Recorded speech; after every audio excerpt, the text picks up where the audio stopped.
you. If you'd please rise for the Pledge of Allegiance by Councilmember Bash and the invocation by Pastor Michelle. I pledge allegiance to the flag of the United States of America and to the republic for which it stands, one nation, under God, indivisible, with liberty and justice for all.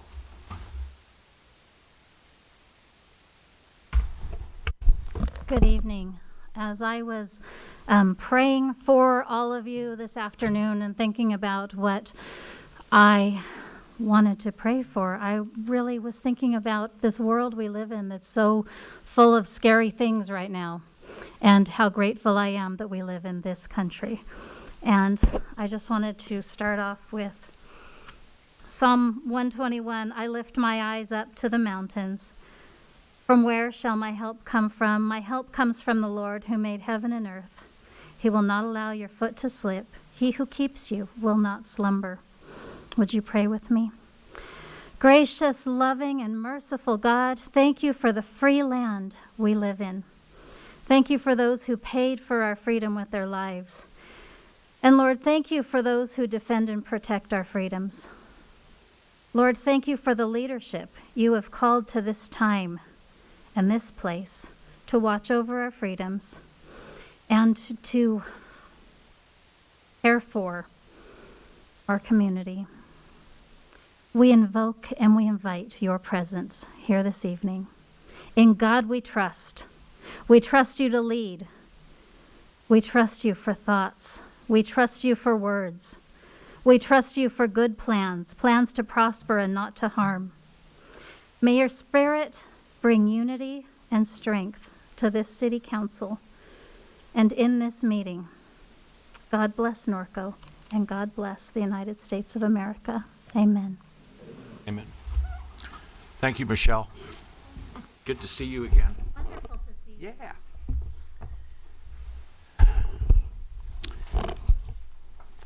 Okay. Well, this is a good thing. We're going to have the introduction of our new Facilities and Maintenance Director, Amanda Hamilton, and Andy's going to do the introduction.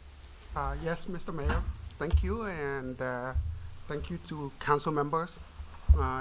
It's good to get back to a formal sitting arrangement here, and have full staff. So it's my pleasure to introduce to you our new Director of Facilities and Maintenance, Ms. Amanda Hamilton. The Facilities and Maintenance Department, as you know, is a newly created department, and that department is going to be responsible for managing the design, construction, improvement, and maintenance of city facilities, including buildings, parks, trails, and landscape maintenance districts. Amanda has nearly 20 years of public sector experience, having previously worked for the city of Alhambra and more recently for the city of Duarte. She has both a master's degree and a bachelor's degree from the University of Phoenix. She's a resident of Norco, and she's looking forward to managing the beautiful, that's what she said to me, looking forward to managing the beautiful parks and facilities here in the city of Norco for the enjoyment of the community. Certainly, I'm pleased to welcome her to the city as a member of our executive team. Welcome to City of Norco, and I'll give you a chance to say a few things to the community and to city council members. Well, I'm very excited to be here. Third day here, and I've been driving around with the guys. We've been going to different facilities in the parks, and I'm very excited to get started, and I feel like we have a great staff here, and I look forward to serving my community and just being a bigger part and seeing what I can do to make things better. Thank you. Thanks, Andy. Thank you and welcome. Now your real work's going to start. I know.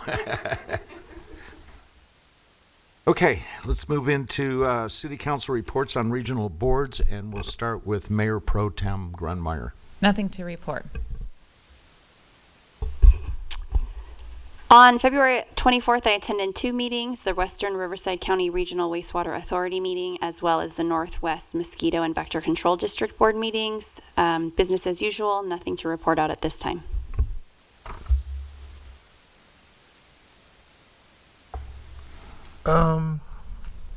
Really nothing to report. Perhaps the only thing, the Vietnam commemorative partner, the West Coast planning to try to honor those who have been instrumental in pushing the commemorative partner program forward. As I love to say, Norco was the first city in the state to become a commemorative partner, and I will be involved in the East Coast meeting. The East Coast meeting, and then they'll do a national meeting to determine what to give stellar volunteers and cities that have gone above and beyond. I was really surprised that Norco apparently is one of the top producing honoring of Vietnam veterans, and we're doing stuff all the time, and I guess it just really adds up.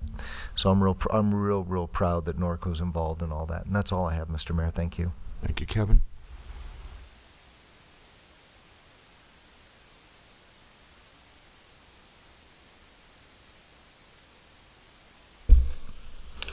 Right. I was just telling back there, I was telling Sam, for the Riverside County Flood Control District 2, our 3-board member, we approved about $10 million in projects. And I know it doesn't sound much, but we approved most of all in Norco's for over our 5-year plan. And this is over a budget that is essentially over almost $300 million in projects for Riverside County flood control projects.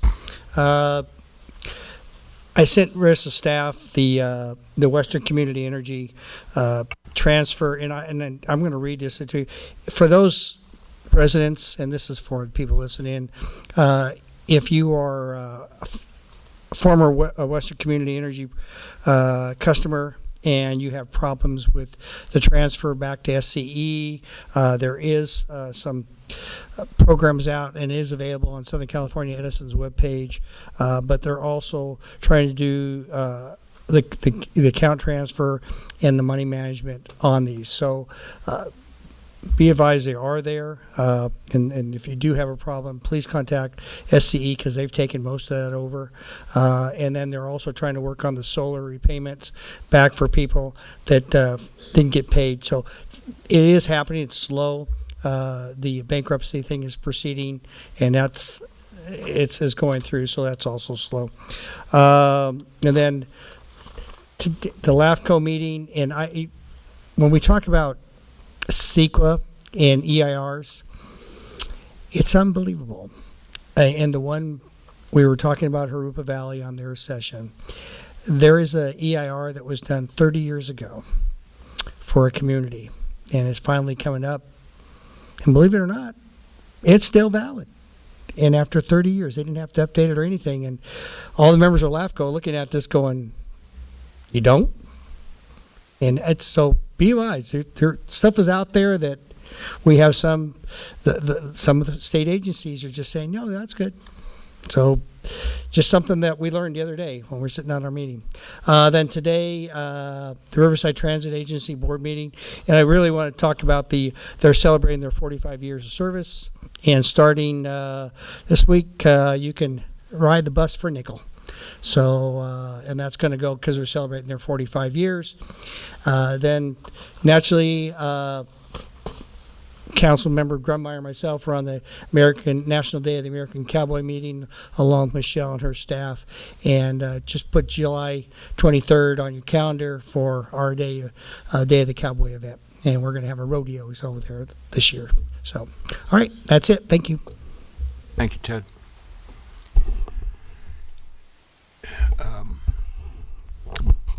So I feel like I've been doing something. I do have a Chino de Salter meeting tomorrow.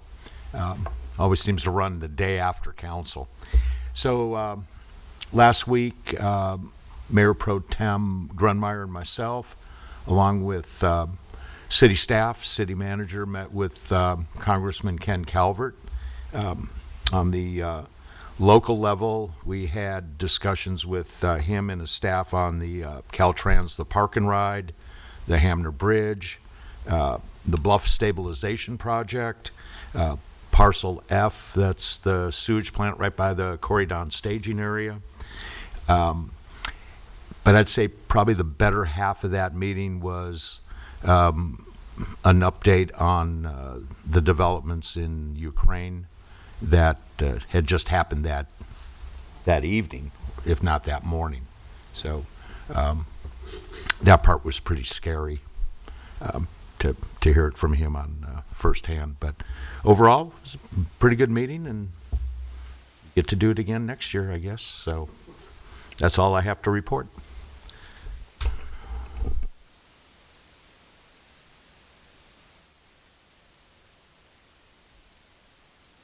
Okay, so we'll move into the consent calendar. Dana? All items listed under the consent calendar are considered to be routine and may be enacted by one motion. Prior to the motion to consider any action by the presiding governmental body, any public comments or any of the consent items will be heard. There will be no separate action unless members of the governmental body or the audience request specific items to be removed from the consent calendar. Items removed from the consent calendar will be separately considered under item 3 of the agenda. Okay, thank you. Does any council member wish to pull any items? H is in hotel. H. Dana, are there any public comments?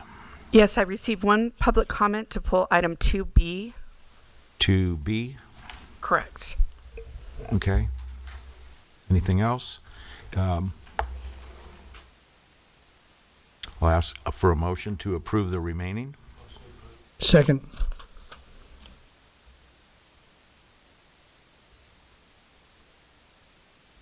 I will be calling the votes this evening. Okay. Okay. Councilmember Hoffman? Yes. Councilmember Bash? Yes. Councilmember Alleman? Yes. Mayor Pro Tem Grunmeyer? Yes. Mayor Newton? Yes, Sorry. that's okay. I've been called worse. And the motion carried. Thank you. Okay, item 2B, pulled by card. Jeff Cahan? Evening, Jeff. Good evening, Mr. Mayor, Council. The only reason I pulled this is I was reviewing the minutes from the last meeting, and I noticed on the agenda item 5B, during the appointment of the commission and the EDAC, the minutes listed speakers that spoke at the podium by name and what their comments were, but there was no other mention of input that the council might have received, and I was aware of at least one email that was sent in, maybe more, and I contacted the city clerk and I asked, shouldn't we be adding in the minutes the fact that other communications were received that potentially could have impacted council's decision making, and she informed me that there's going to be a new procedure, which I'm very happy to hear, that the minutes will be including any outside information communication that's not necessarily from the podium, but yet still is official public documents pertaining to public items that could influence your decision. So I just had that pulled because I was happy to hear that there's going to be even better transparency and better documentation of all the information that council hears, not just on that item, but any item going forward in the future. It would be nice to be able to see that in the minutes of all the different ways people have communicated their thoughts on any particular topic. So, Thank you. Thank you, Jeff. Do we have a time frame for that, Dana? Actually, it'll be with these minutes. I didn't receive anything in any other format, but what I was talking to Mr. Cahan about is in the minutes where it would say, you know, Mr. Cahan spoke, Dana Roa spoke, and then I would put, 3 emails received, and those will be attached to the minutes. And also on our new iCompass system, you will see after the meeting, it'll say the agenda, the video, and it'll say public comments. And if you click on that, it'll be anything listed that we received via hard copy. Okay. Just need a motion and a Yes. second. Motion. Second. That's all right.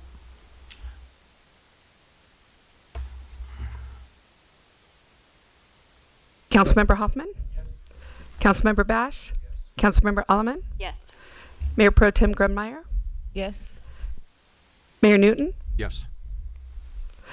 Motion passes. Thank you. Thank you. 2H, Ted? Thank you, Mayor. This is Lisette on your the plan on your page 218 of your staff report. You talk about the American Rescue Plan and the Act, and I noticed that for initially on your budget you got $3.2 million out of the 6.4, correct? Yes. As we have, and so the 3.2 comes now. When do we know the rest of it? When does that come in? And in July, it's expected 1 year after the initial receipt So July of of 2022. 2022. Okay, and then in that and on page 222 of your staff report for that, I just want to make sure I understand this correctly. So our expenditures, we essentially had total of 2.3 million, correct? Yes. And so we have the remaining balance was 773,410, For this fiscal year. and that's for this fiscal year. Okay, so those numbers are still correct. Yes. Okay, that's all. That's it, Mr. Mayor. I just wanted clarification. So with that, I move to approve. Second.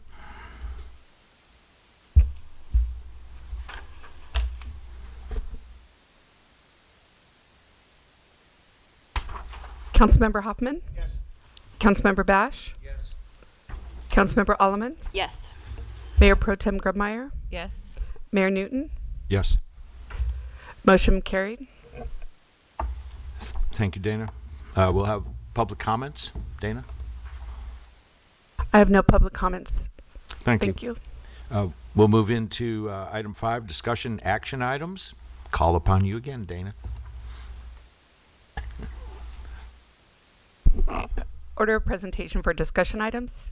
Number 1, staff report presentation. Number 2, council questions for staff. Number 3, public comments. Number 4, council discussion and actions. Okay, thank you. This is item 5A, review of rules and procedures for city council meetings. And that's me But too. you are busy tonight. I'm busy. Okay. Okay. Good evening, Mayor and City Council.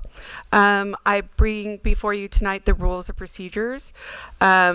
On an annual basis, I like to, or from time to time, look at our rules of procedures and kind of review, give an update on what's going on with them. And then also on August 4th, on 2021, Councilmember Kevin Bash requested that a discussion be brought back to City Council related to the process for mayor to add items to the agenda. I did go out to our City Clerk World, our IAMC, and I surveyed cities on what their processes were for allowing items to be added to the agenda. I provided you with a spreadsheet of there was 22 cities and what they are doing. There was different variations, but they all kind of were centralized around a majority of the council members would have to vote on the item to be added. Tonight, it's up to you if you would like to change your rules of procedures. And tonight is also if you have anything else you would like to add or remove, we can do that also. I would take note and bring back a resolution for amendment at the next city council meeting. So just let me know if you have any questions or what you would like to do this evening. Thank you, Dana.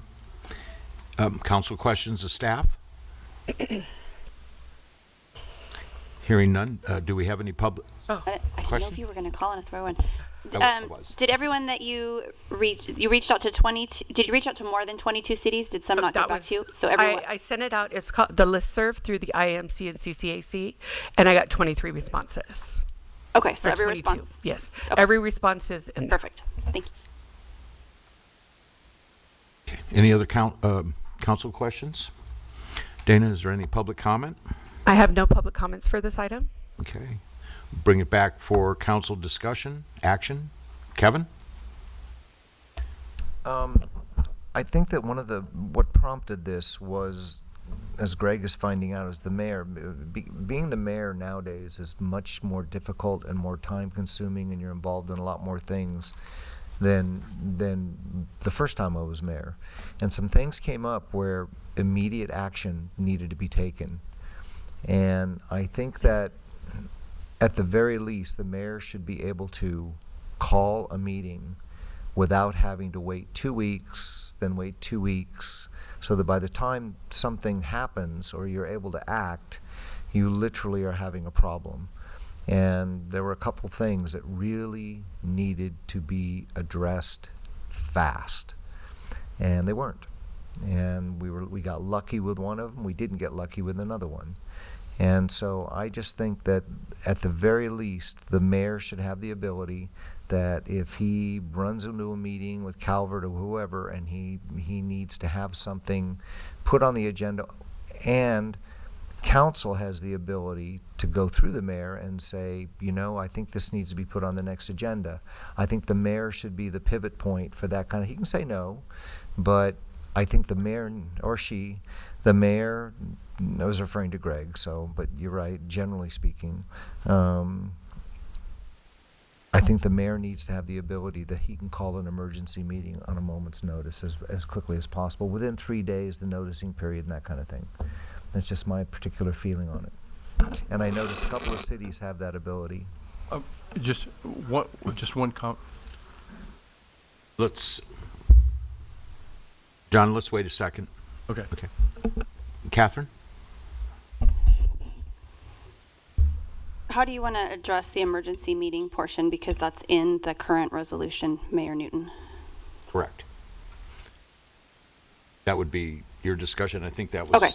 Robin's comment too. Okay, and so I feel like, is that what you were going to address? Yeah, I wanted to hear from... Okay, so I'll leave that to John to address, because I think that part is addressed in the current resolution as it stands, barring any changes that the council should like to make.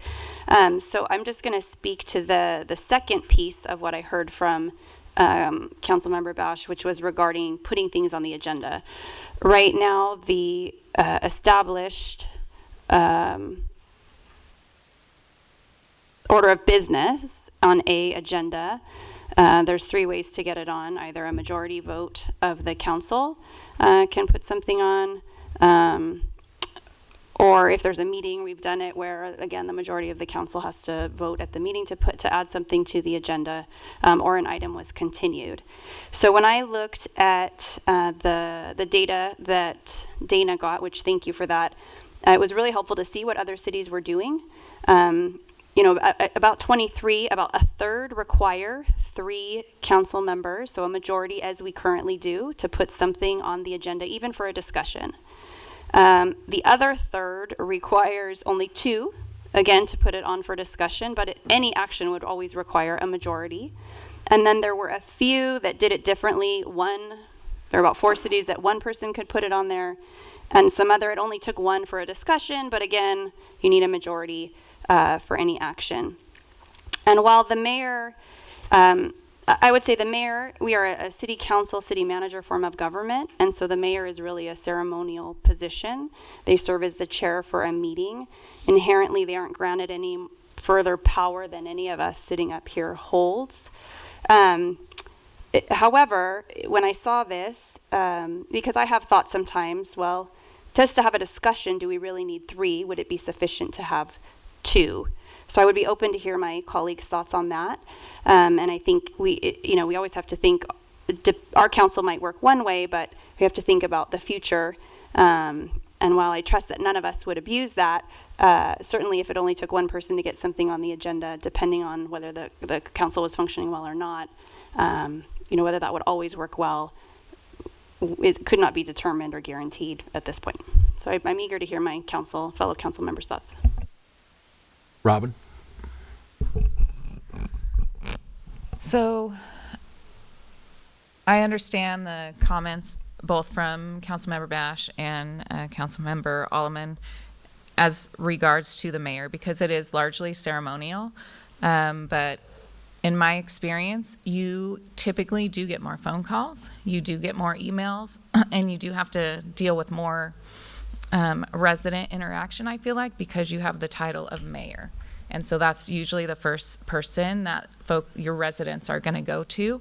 So there is a different workload when you have the title. So there's certainly that aspect of it that's a little bit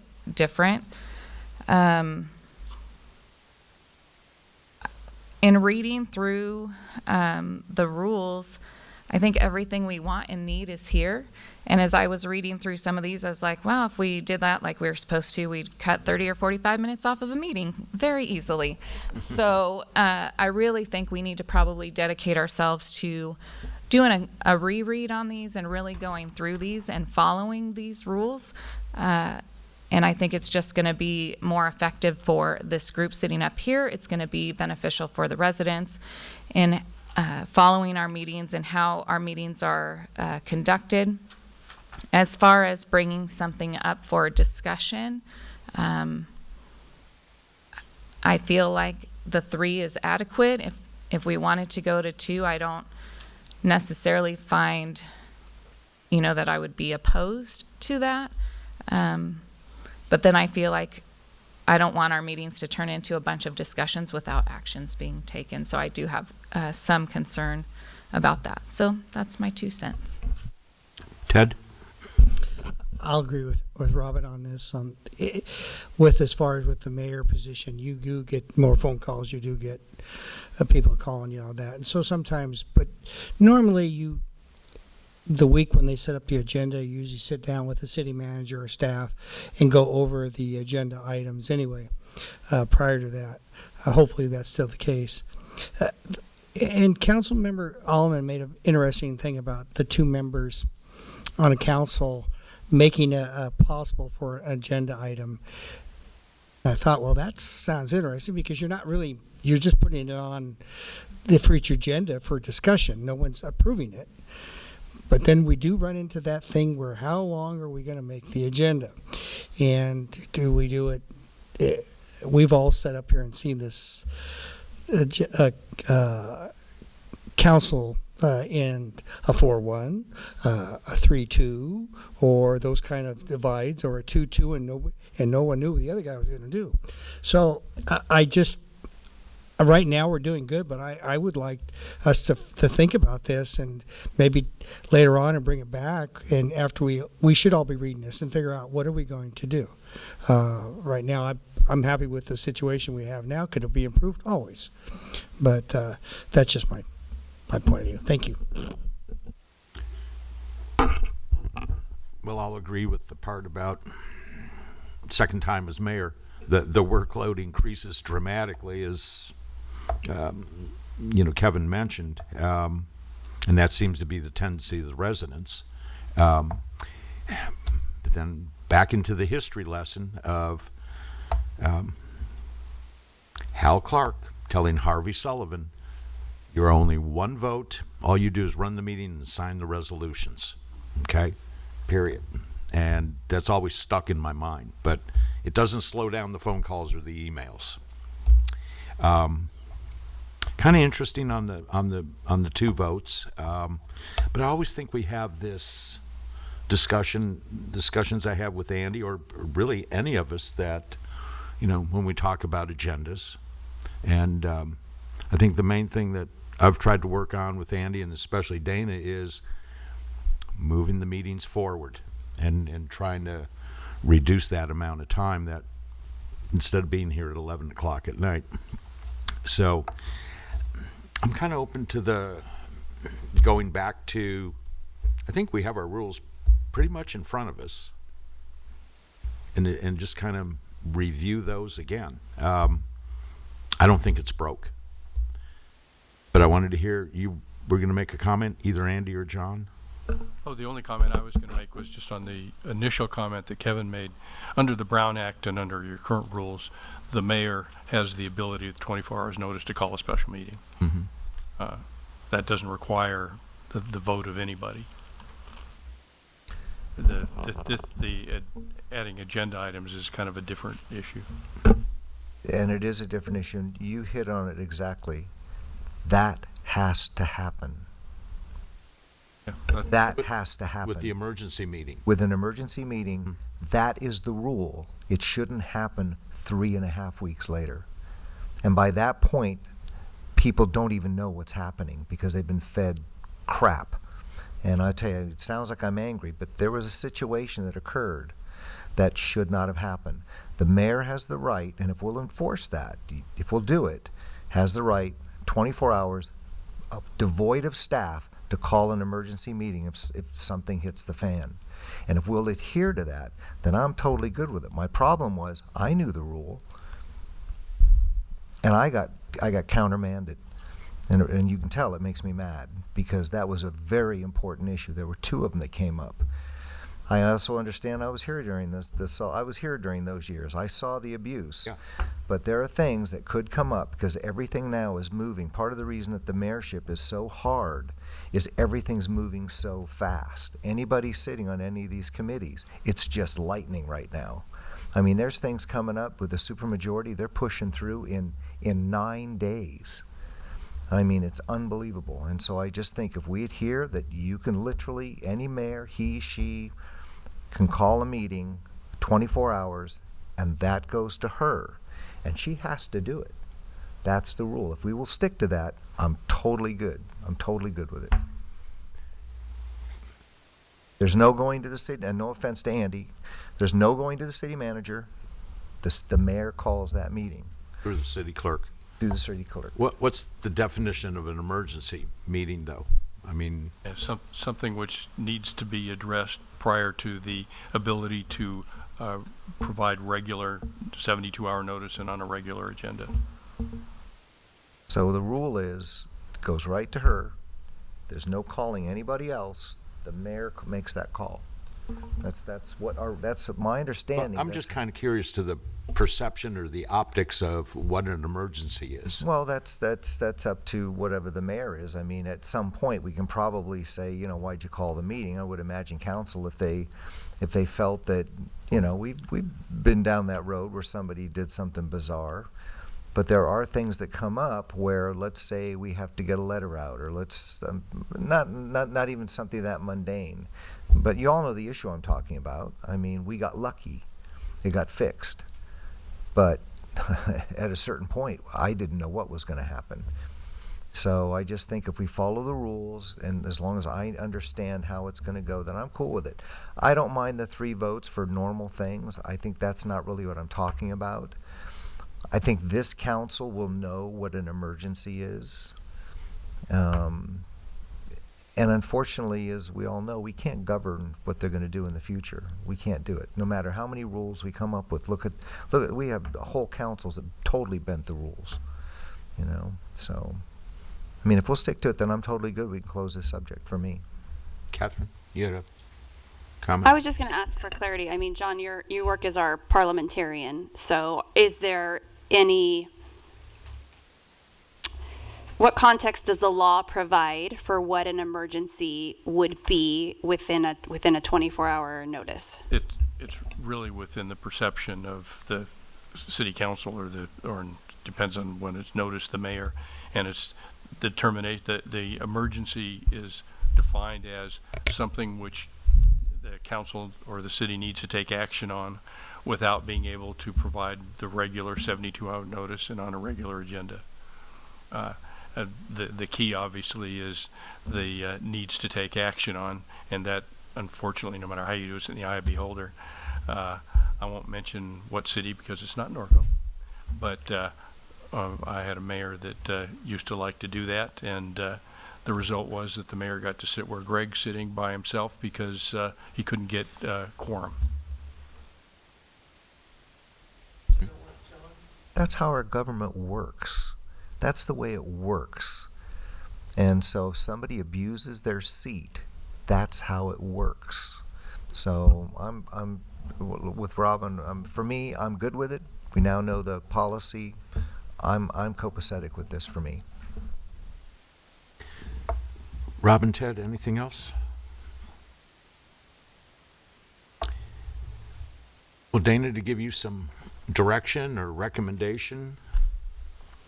Just if we want to leave it as is, it's as is. That's it. That be our consensus? No action, no change. Okay. Do we all? That'll be I just need the motion and then. I make a motion. Okay. No action, no change. Second.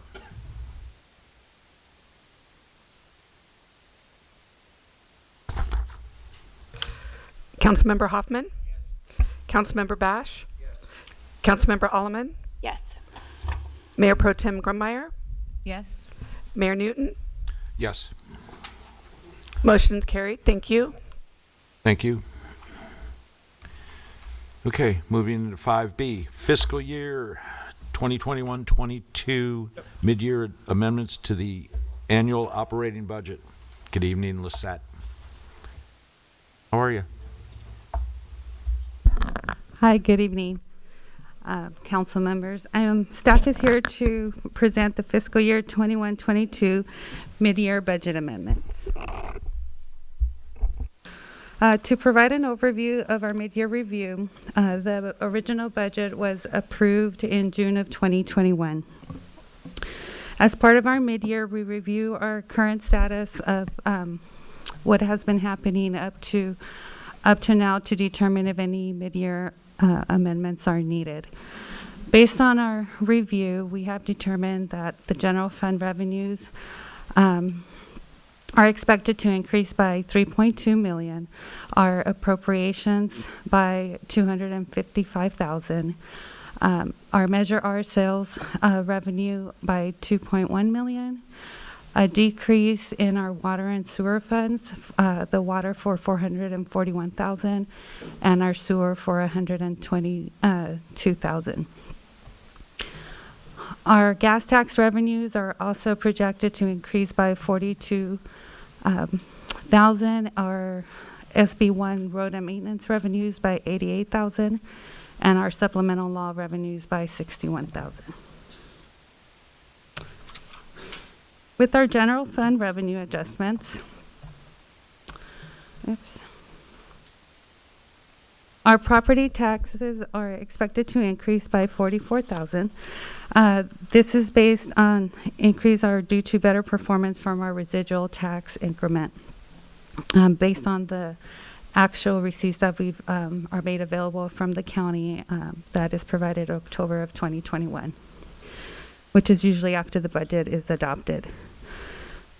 Our sales tax increase, which is one of our major increases in our revenues of $1.6 million, is when the budget was approved back in June of 2021, we were still dealing with the effects of the pandemic.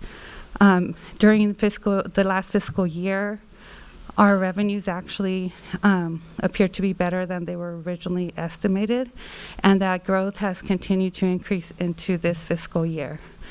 With that, it's expected to increase to that amount, and it's mainly due to the operations of a national used car dealer that opened up in the city earlier, and also with the gas prices increasing. Other taxes as well are expected to increase by $583,000, and this is mainly due to our public safety sales tax, our property transfer tax, and our transient occupancy tax. Our property tax transfers are mainly due to the increase that we've seen in our sales in properties, as well as the values and prices, and our TOT tax due to the pandemic. Our travel restrictions have lessened.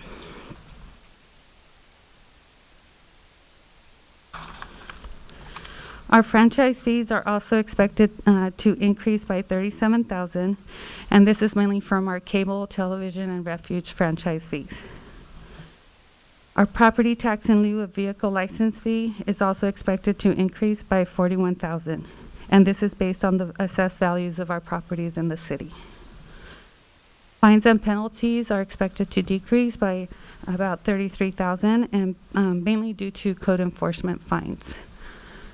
The interest and income is expected to also decrease based on about $311,000, and it's mainly due to the Silver Lakes ground parking and ground lease that they did begin in September 2021 to make their payments, but the deferment amount from the pandemic, from when it started in March of 2020 till August of 2021, those payments are deferred until September of 2023. Community development fees are expected to increase to $1.1 million. And these were basically most of the revenues from the Caprock, Saddle Ranch, and Palomino development projects. Also, the development impact fees related to a hotel development that's expected by year end. Community service revenues are expected to increase by $68,000. Overall, these is a result of the restrictions being lifted from the pandemic as well. Other revenues as well is projected to increase by $75,000. Most of these were previously anticipated from emergency medical subscription, fire inspection fees, and other miscellaneous revenues. And the last revenue under the general fund is our overhead cost allocation, and there's no changes expected for that. Oops. This slide says expenditures, but it's supposed to be our revenue adjustments to just give you a budget amount. Our total budget amount of revenues that were in our amended budget was $23.8 million, and our mid-year estimated budget is $27 million. That would result in a $3.2 million increase to our revenues. And sorry about not updating this sheet. Now, as for our expenditure adjustments, for our general fund, we have a couple adjustments in certain departments. One is our administration department to increase appropriation for $16,250. This is to replace our scanning equipment and add additional new conference room chairs. Our facilities and maintenance is expected to appropriate about $78.8 thousand, mainly due to contractual services of unexpected repairs that occurred throughout the city, and also small office equipment. Some of those items were the demolition of a trailer at the old former public library, the Ingalls bleachers that required repairs due to rust. And the non-departmental appropriation to increase by $159,853 is an additional assessment for our general liability that was approved by our PERMA board. Now, although the sheriff department has no adjustments, we do want to state that originally when the contract was, when the budget was approved, the contract rate with the County of Riverside for sheriff was expected to increase by 5.25%. However, now they believe the rate is going to be 4.12. With that estimated savings, we expect that the savings will be used to allocate for an additional dedicated traffic deputy and hopefully start towards the end of the fiscal year.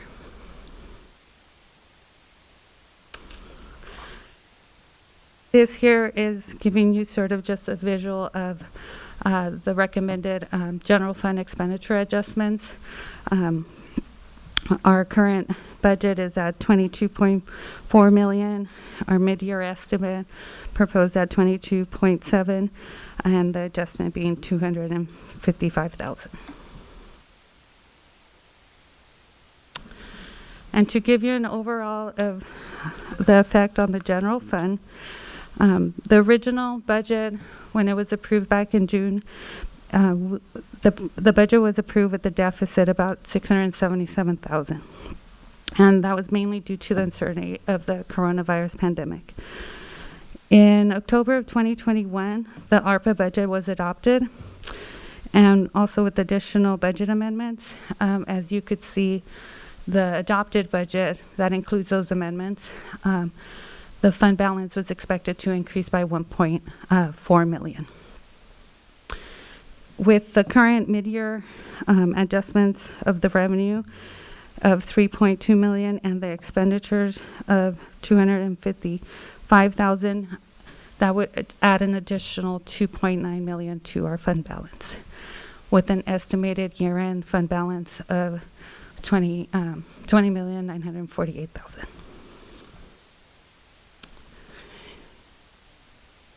As for our other funds, we're recommending an adjustment to Measure R of 2.1, mainly an increase to our revenues.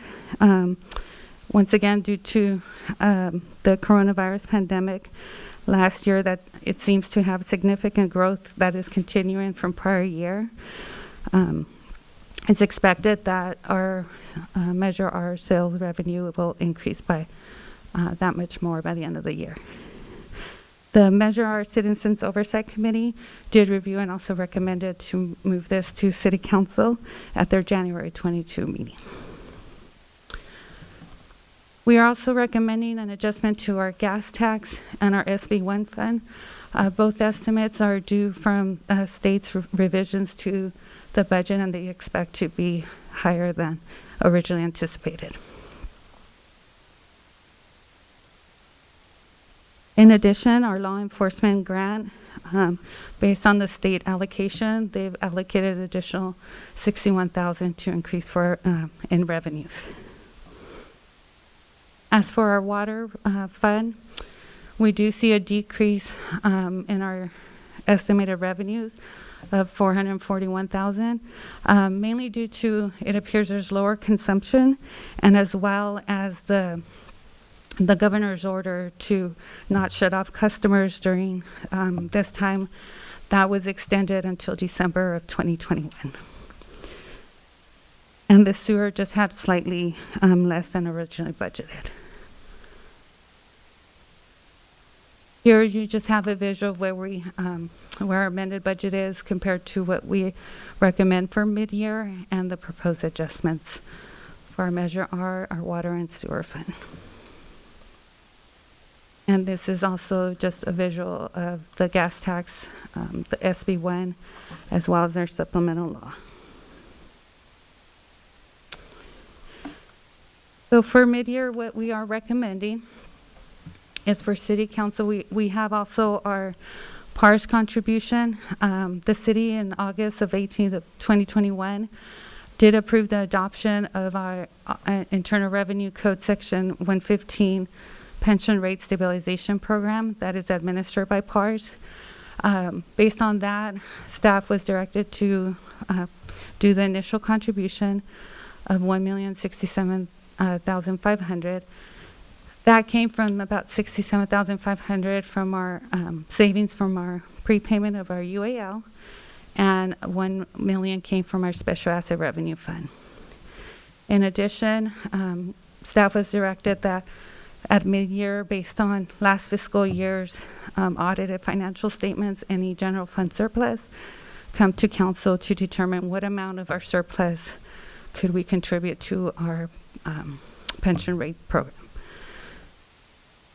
And with that, our recommendation is for City Council to adopt Resolution 22-17, approving the mid-year amendments as were discussed, and also to determine the percentage of the surplus for the PARS contribution. And if you have any questions. Good job, Lisette. Thank you. Council, questions, staff? Kevin? Couple questions. Thank you very much, Lisette. It's not like the old days. It's nice. Just a question. So what do you account for the Measure R increase? I mean, how is it during the pandemic that voter initiative is just making tons of money? Where is it? Is it people buying cars, or people paying for confetti at Hobby Lobby? What is it? It's all my trips to Target. That's where the money is coming from, is those items. As you know, the sales tax on transactions and use tax doesn't apply one-to-one with respect to car sales. Right. That is based on where the vehicle is actually registered. So only Norco residents who buy vehicles pay for that Measure R sales tax. Right. So that's not where most of that money is coming from. It's coming from general retail, gasoline prices being so high, and that is contributing to it. But overall, though, what we are saying is, on a statewide basis, the ratio of transactions and use taxes If percentage is 1%, which is similar to the Bradley bonds sales tax, the percentage, the ratio is about 70%, meaning that the transactions and use tax revenue is about 70% of the Bradley bonds. In our case, we are, so I think it's some element of good luck. It's just, we're doing better than, we're not seeing the leakage that typically happens in other jurisdictions. Yeah, but our overall sales tax is also doing much better than we anticipated. Plus the ratio that we are seeing that is going in our favor. And then the transient occupancy tax. So our hotels, or even during the pandemic, is it the Wood Springs, which seems to be full all the time, but are the other hotels? I mean, despite the pandemic and Silver Lake's being closed, I know the Navy, especially, I don't know if you guys know this, but the Navy, they've got hundreds of visitors coming right now during this Ukrainian thing. Is our So I think part of that is when we did the original, part of the pandemic was still being. got it.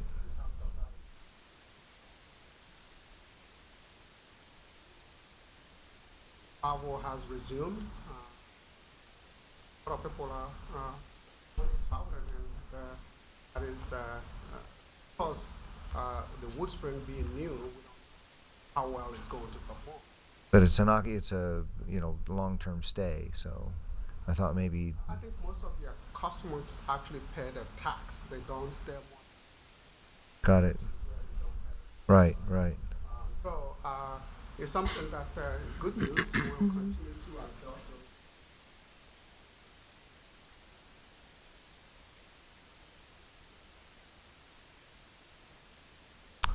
And then my last question. So part of the sewer and the water decrease in particular, how many people, do you have an estimate of how many people have not paid their bills for 2 years? Almost 2 years? No, 2 years. More than 2 years. Before the pandemic, we were averaging about 2 to 3% delinquency rate. During the pandemic, we started seeing an increase each month of what is being delinquent. I believe on average of the last couple of months, it's been about 20%. How much? 20%. 20%? Of our total outstanding receivables. We did just receive our water arrears grant, so that hopefully will motivate people to get on a payment plan, give them the options to get back on track, and we'll hopefully start seeing that reduction. Okay. All right. Well, thank you. That's all I have, Mr. Mayor. Thank you. Catherine? No questions. I just want to thank you for the report. It was very clear and easy to understand. So thank you so much for your and all your team's work. Thank you. Robin? No question. Ted? Yeah, Lizette, on page 9 of your PowerPoint, and I know under the administration department where they replaced the scan equipment, was that the one that was damaged by water when the water came in? No, I believe that was planning and public works scanner.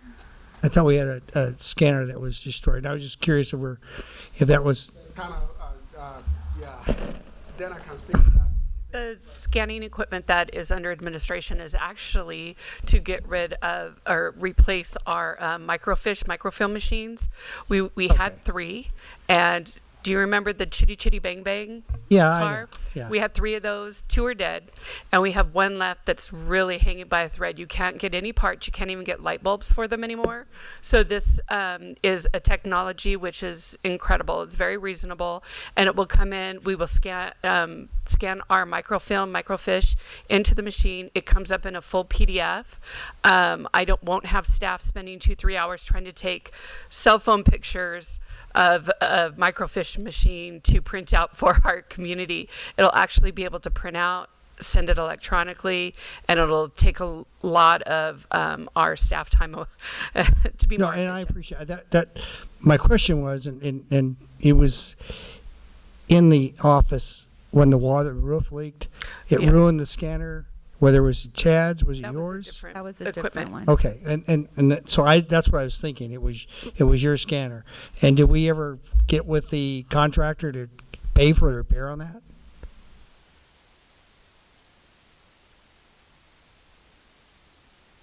Okay, I didn't know if that was it. So that's why. If it's not, I would hope that the contractor that was doing the roofing that didn't seal it should be held accountable. But that's here. So thank you. And Lizette, and I'm looking at the numbers, and you used this report is as of January 31st. That was your last numbers you used. Yes. Okay. So, and Kevin made the mention things are going up, and trust me, this is out of all the committees and commissions I sit on, we're seeing it. When we look at our budgets, we're looking at that 8% inflation rate that's killing us. It's gonna come to play. And then what we're seeing on these things, and is we're seeing anywhere from a 25 to 30% in cost deals. Is this figured in? And when I know you're just doing your budget and things like that, and I know the numbers got real big in some of these areas, but isn't that 8% increase and those other increases going to eat up a lot of this? I'm just asking. I As we go feel that through. most of our expenditures for the end of the fiscal year have already been encumbered. So, you know, those have already costs and that have been, unless a contractor comes up and says. I know we're seeing more of the use of the 10% contingency fee than we did before. And then the other agencies. So, and then what we're going to end up looking at this naturally would be the 22-23 year. Is that correct? Yes, and that should be starting soon. Okay. All right. So, and then in looking back and on the American Rescue Plan, and I'll probably be asking for a little help later on, is that the American Rescue Plan in your staff report, it's also the city has certain areas it can use it for, correct? And what are the guidelines for that? Yes. Recently, the federal guidelines were amended to increase what the revenue loss amount could be used, and I think it was increased to about 10 million, Andy? 10 million, okay. And as a city, we could use that, and it could be for just general operations of the city to be funded through that revenue loss category. Okay, that's all the questions I have. Thank you, Mayor.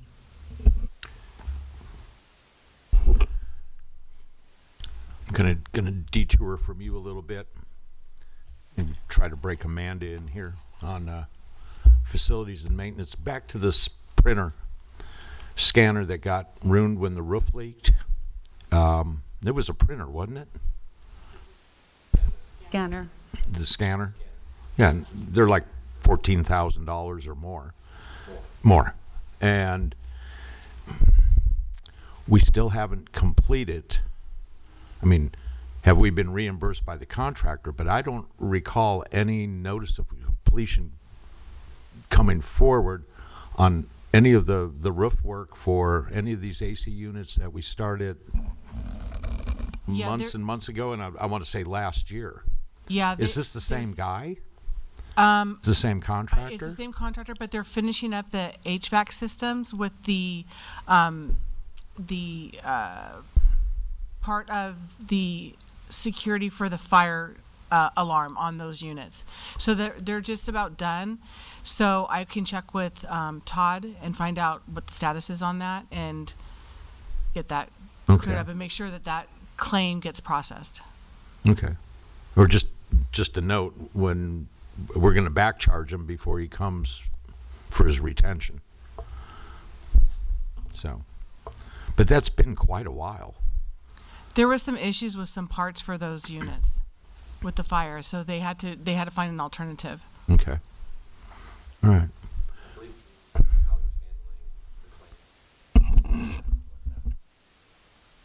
I'd like to have an update on that. I'll play that mayor card, okay? It's not an emergency, though. So, a potential emergency. Chad, don't expect you to make any money, but I don't expect you to lose money. So, water and sewer funds took these decreases. Granted, I understand on the water that a type of forbearance for folks that can't pay. The sewer didn't give a, excuse me, a real good explanation to me. Decrease in sewer charges or in sewer charge revenue. Why did we lose money in our sewer fund? Yeah. Do you think it's This is not a loss of the money. revenues? Revenues. Revenues. Is the revenues being lower than what we previously projected, right? And 122,000, is that the difference? Yes. Yeah. That's really within the margin of error. Okay. The total revenues coming in still is going to exceed. Okay, that's kind of my concern. I want to just make sure it wasn't a pattern starting to develop where, because I certainly don't want to even think about talking about increasing any water or sewer rates. So, I mean, Anytime soon. good, okay. I just want to make sure it wasn't a pattern starting to develop. Okay. So you're comfortable with that? Okay. So then a question, this may go to Andy, on the PARs, that with this next contribution, your professional opinion with maybe where interest rates are going to go, if interest rates are going to tick up a little bit, is it possible to project where we'll get to a point where our interest income is offsetting or helping reduce our contribution? I have two plans. This Mhm. is the plan that we just recently established. Correct, right. Which is still significantly in the hole, the liability, trying to pre-fund. On the OPEB, which is for medical, Mhm. one that we've been funding since 2009. On the amount that we had accumulated through last year, although that is somewhat being negatively impacted as a result of what you're seeing in the equity market, not right. necessarily the interest. Mhm.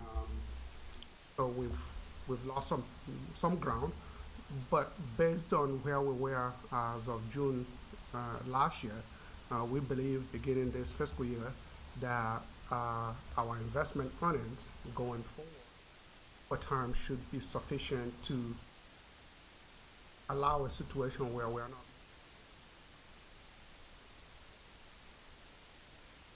Pension stabilization rate fund is a new one that relates to the funding of our pension, not retiree medical.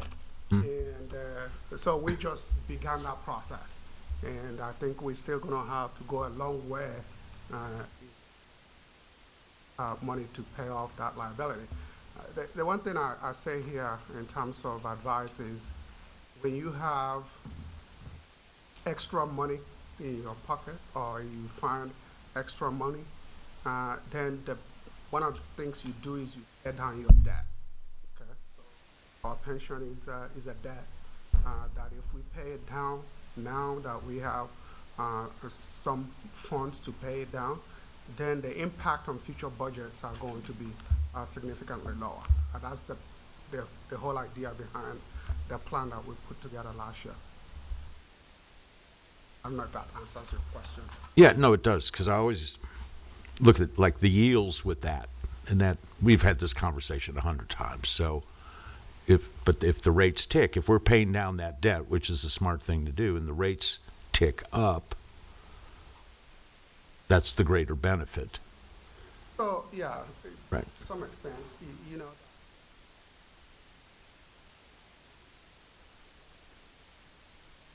cause is using account rates, right? Mm-hmm. Because the car pause investment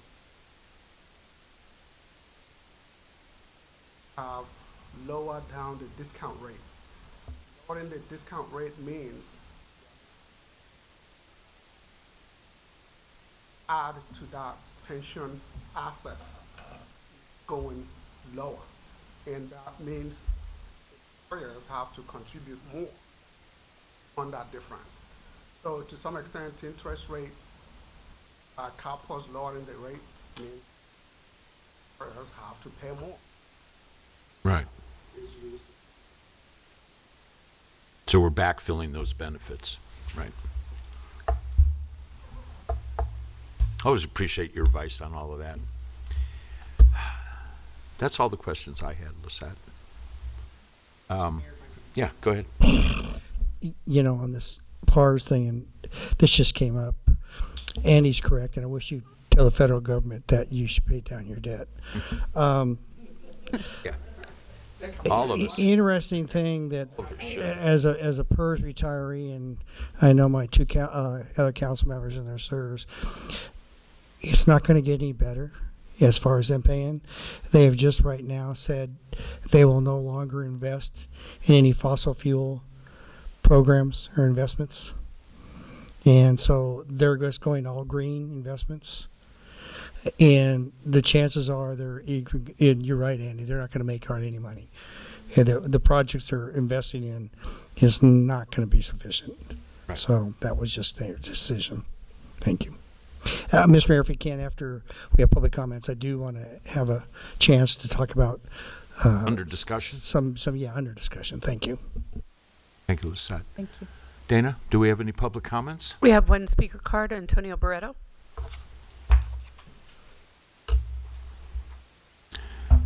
Good evening, Tony. Council. Thank you for this opportunity. I'm here to speak on Horse Week we're about to have.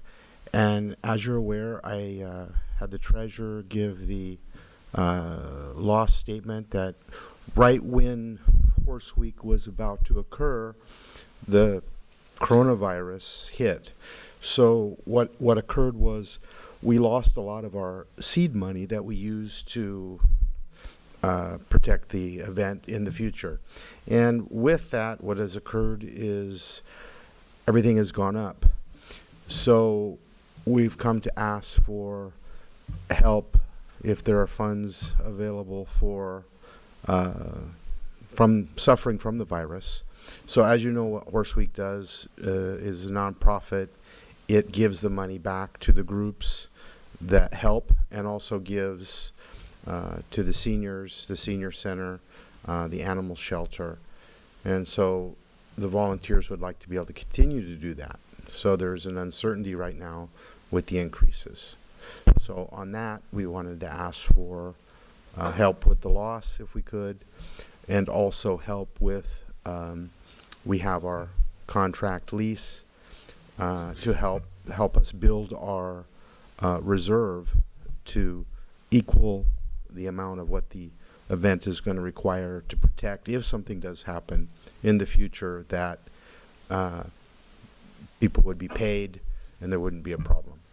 Also, a second thing would be for bleachers to have installed up there.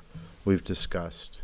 So we would ask again for the volunteer groups and in the future of the nonprofits, that if there were bleachers at the park, that would be a huge expense that would be saved for each nonprofit, and just to continue on. So those are some of the things. You have any questions or? Appropriate or not? Unfortunately, the Public subject comment. matter, but yeah, this isn't public comment. This is, I think, comment on the budget item. Is that correct? Yeah. Correct. Yeah. But in order for you to take those actions, you're going to have to agendize them and be more specific and give more notice. I mean, nothing wrong with Well, I have a doing it, question, Tony. What you mentioned earlier, that what was your capital loss that you were saying? I didn't bring the document. We gave it. If you would like to look at it, you'll see what we lost. Just ballpark. Did you have it, I Ted? believe it was, 23,000. Okay. I don't want to lie, so I don't have it in front of me. But 23. That's my question. okay. Okay. All right. Thank you. Any other questions? You're an established nonprofit? Yes, this is going to be the 50th year of the event. It was supposed to be 2 years ago. Did you apply? Have you applied for the city's $5,000 grant program or any of the county Yes, funds we that are don't. We available? don't qualify for the type of nonprofit we are. We didn't. We tried to. What type of nonprofit are you? We're the 5034. Okay. Okay. Thank you.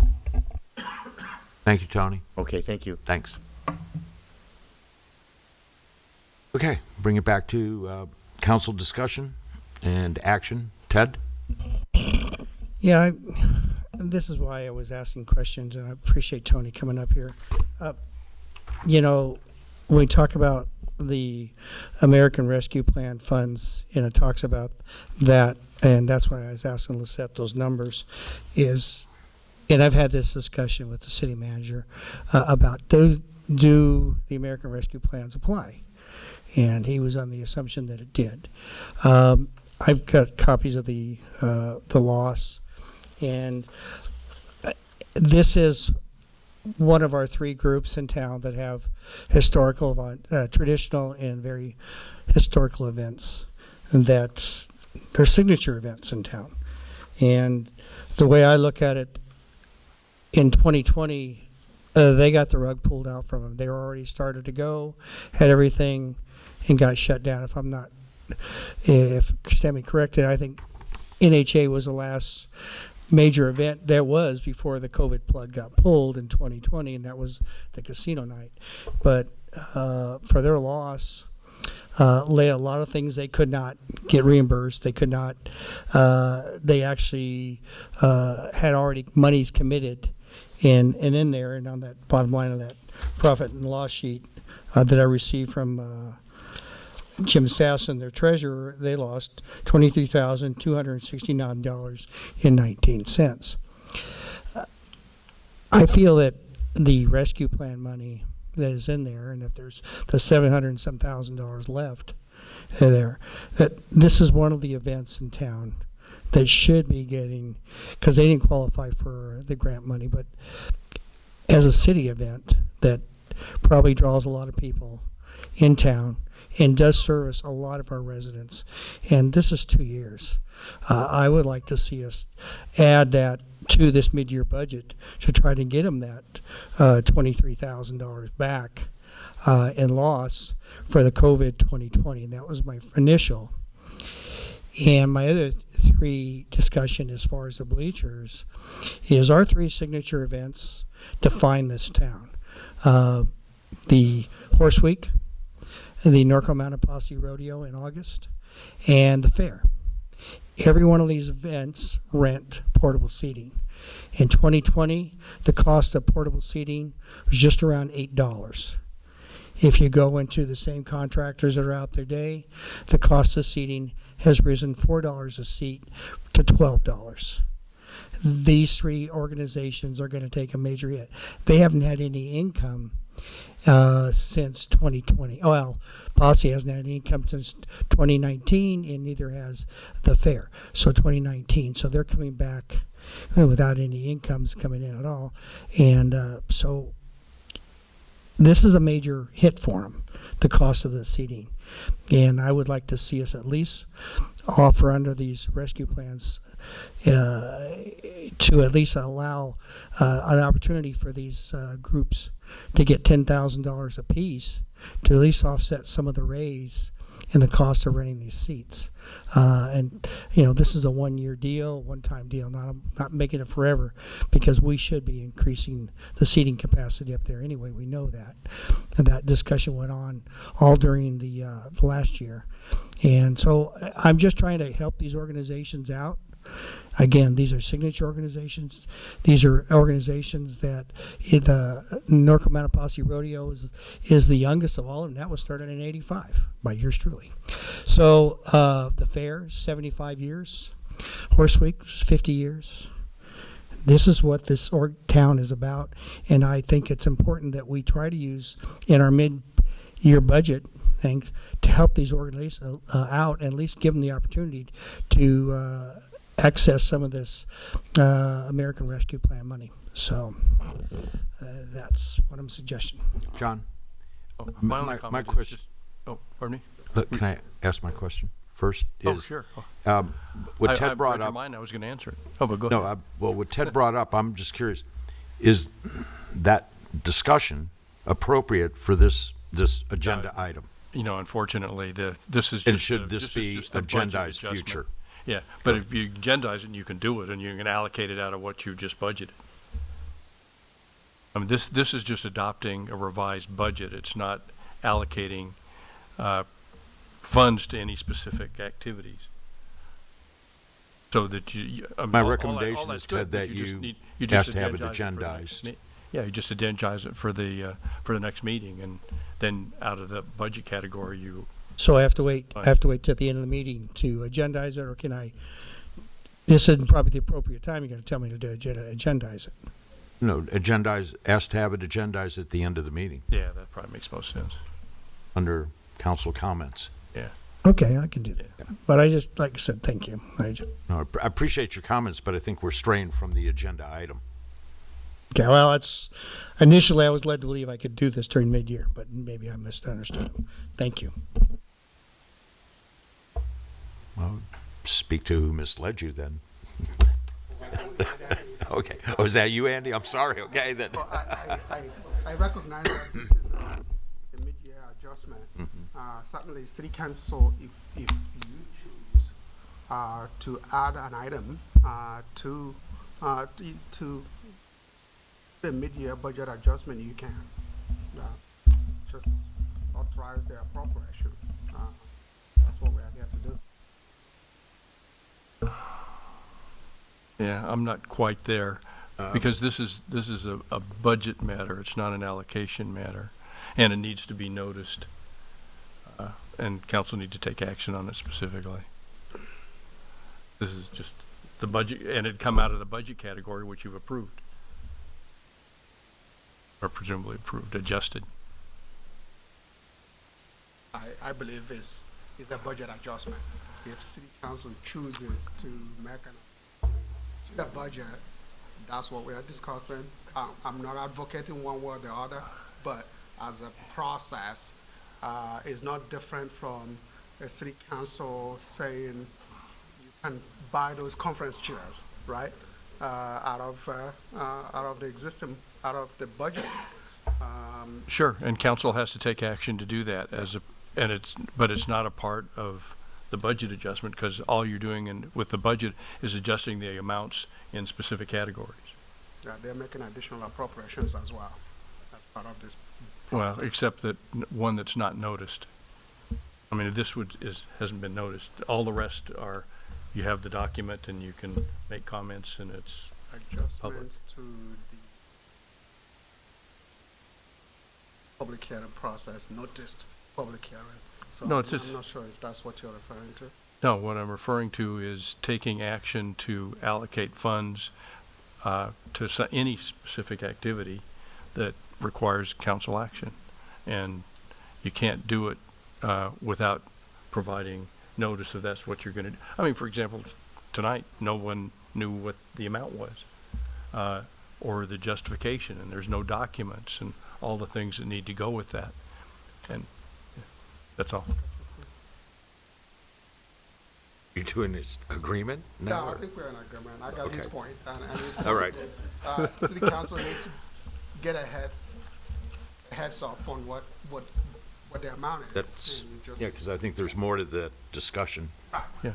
Yeah, in addition, it sounded like Ted is suggesting other organizations also be given some portion of those funds, 10,000 or whatever amount it might be. And the reason I brought it up is because initially we were told that these COVID funding would actually come back to us for further discussion and where it was going to be spent. And that's what I'm asking is, Yeah. but personally, we were never, as a council, said, well, this is where this money's going to go. Yeah, Okay, we did now. yeah, Okay, as we go through. yeah, yeah. We And- brought you a budget on that. Okay. Yeah, and that was actually the question when we weren't talking that I asked Andy, was whether or not what your action had given him the ability to make those allocations, and the answer is no, it has to come to the council. So essentially what you're doing is amending the allocation that you made sometime in the past.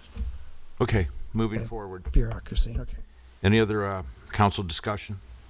Catherine? Yes, just so given any other comments, I would make a motion to adopt resolution number 2022-17, approving the various mid-year amendments to the fiscal year 2021 and 2022 annual operating budget. And the second item that I would make a motion to is, given that our current reserve is estimated to be at $20.9 million at the end of this June, I suggest allocating $1.5 million from last year's fiscal surplus to our trust. That is the second piece that needs to be decided by the council.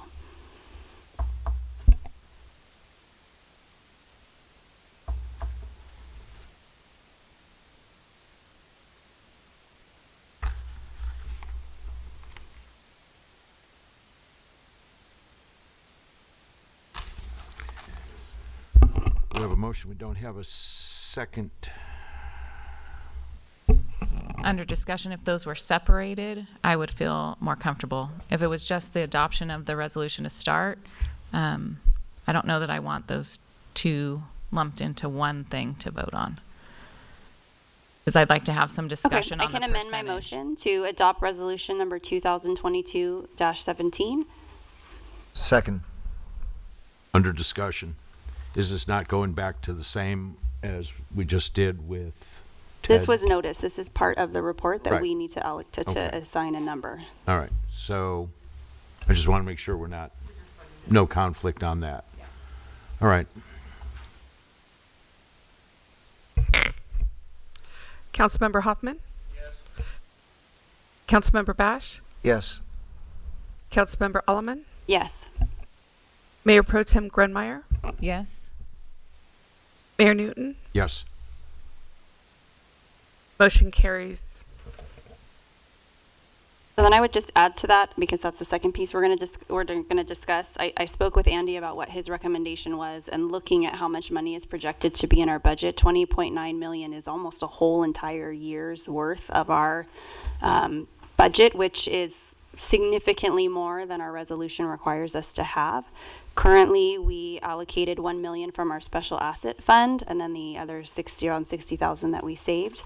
The amount that we invested in our benefits, our OPEB was around the same amount initially, Andy, around $2.5 million. It was around 2. But given the financial health of our city and where we are, and knowing that these costs are just going to continue to go up, and looking at, while we have these funds, as Andy was saying, using them to help pay down that debt. The number that Andy and I discussed was 1 million, but looking at the numbers that we have, I wanted to bring forth to discuss to the council 1.5. Mr. Mayor? Kevin? So, the reason I wanted to separate this, I'm fully in support of it. I am, having lived, though, through an economic downturn in 2008, 2009, I'm a little nervous because it seems like we're getting ready to do that again. There's a lot of concern in the private sector, in the money markets, that kind of thing, so I'm nervous about it. That said, we have this much money in the bank because of our employees.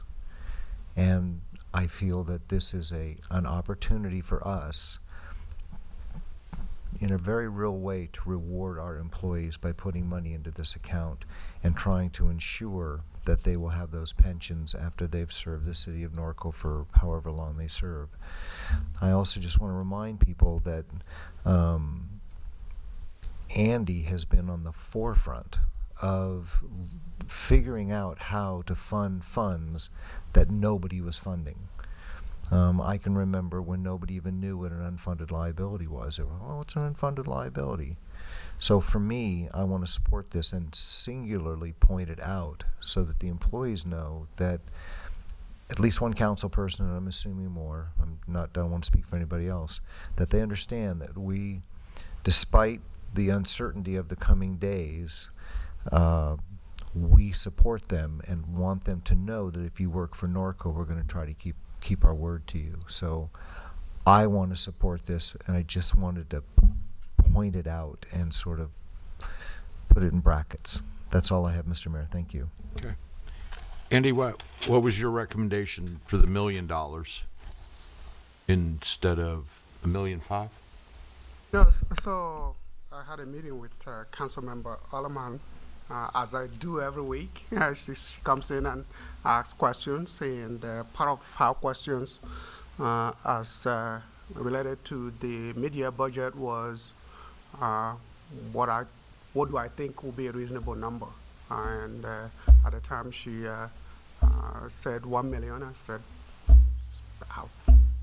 that would be a good down payment to this thing, if that's what the city council chooses to do. But you can make a contribution anywhere from $1 to 1.7 million, which is the total. So that's, again, I don't want to influence you other than to say what I have said before, which is this is an opportunity for you to continue to pay down the debt that the city owes. I guess my question back to you is, what if you were talking $1 million? Why $1.5 million? I'm just curious on this. Looking at the numbers that we have, looking at what are we required to have in our reserve, Andy? 25%. And we have almost 100%. And so looking at, and with investments, it takes time for them to grow.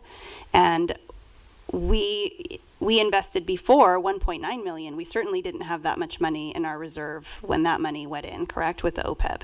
So I look at it as an opportunity. There is a risk. There's always a risk with any investment. But if you don't put any skin in the game, if you don't, put anything in, then your growth is going to be very small. And so looking at, we know unfunded liabilities are going to be a huge issue for cities, which is why we as a council decided to move forward on this. And so we took that $1 million from the special assets fund and we said, well, we'll look and see how much we have at the end of this year. And just since I've been on council, our general fund, that reserve has grown exponentially. And I think that this is a wise investment to put that money into. I don't think it's a reckless amount or an amount that can't be done. It's, when we look overall at the amount that's in there, it's not a majority of that amount from last year, but looking at all the amount that's come in, and that money in the reserve doesn't account for the ARPA funds. Well, some of those have been allocated, but there's some of that money that's going out, it's not going to be spent in the general fund because it was used for public safety, and so that's going to cut down what's spent on the general fund this year. So that's where my thinking went from. And also in negotiations, right, you might throw out a high number, and then somebody might say, well, let's do $1 million. And so that's the number that I wanted to throw out there for our consideration, and that was my thinking for doing so. I wouldn't consider it a ridiculous amount. Any investment in your employees is well worth it. Robin? Can I ask Yeah, go ahead, Andy. I'm glad Catherine did point out the fact that that doesn't include ARPA funds. One of the prohibited use of ARPA funds is to make pension contribution. Just so that we are clear on that. This is a purely money from the general fund from last fiscal year. So It's not our first rodeo. It's not our first rodeo. No, I think it's smart to contribute it. Don't take me wrong, but it's been a long road to be in that position, years. And Andy's a big part of that, Kevin, and so was we were past all there. councils. Yep. Robin? Ted? Oh, I'm sorry. So when I read the staff report, I was thinking we were going to have to determine a percentage of the surplus. So when you threw out the number, I was like, that's not what was in the staff report. So it kind of threw me for a loop a little bit on that, because I thought we were figuring out a percentage and then the math would be done and it would be brought back. I know it's important for every single reason that Kevin said, and 100%. And I know that even when, I first started on council, things certainly weren't, as rough as they were when you started.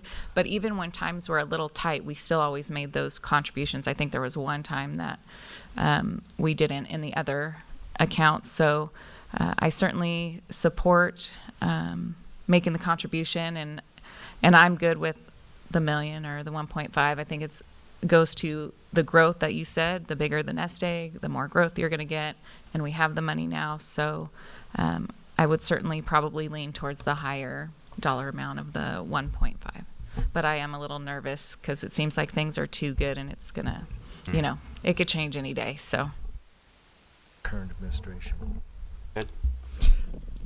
I agree with, and Andy's correct. We have to add in there. And Robin, you're right. Things just seem like everything's going good. Whenever you have this, and I've talked to some very smart financial guys that make a whole lot more money than me, because that's what they do. We're gonna see a correction in the market. We're gonna see a correction in the economy, and I'm all for paying for part of it. I would agree to $1 million right now, and then to come and revisit this in 6 months, see if we can add some more. There isn't anything that says we have to pay it all at this time. We pay it as we go. And so, I mean, that's the way I look at it. I understand trying to put the 1.5 million in there, but I think if we look at it and then combine right after when we do in June, or we look in July and we see if the economy is still strong, which is not. And I'm telling you, and Kevin, you sit on these commissions too, it's scary to see these contingency funds being maxed out and people coming back and asking for more to get their projects done. Chad, you do it with your projects, money, the cost, and you see bids being put in, and they're all over the place. And you see engineer reports that should have covered it, and knowing that these engineer reports are so underpriced, it's just they can't keep up with what's going on. And that's what I say. And I look at us now and say, okay, we can put $1 million in there very safely. We could probably put the 1.5 or even 1.7 million in there. But I don't want to do it all at this time. I would agree to $1 million and then look back in 6 months and say, hey, we can do the other part at that point. So that's my feeling on it. Thank you. Thing? Million?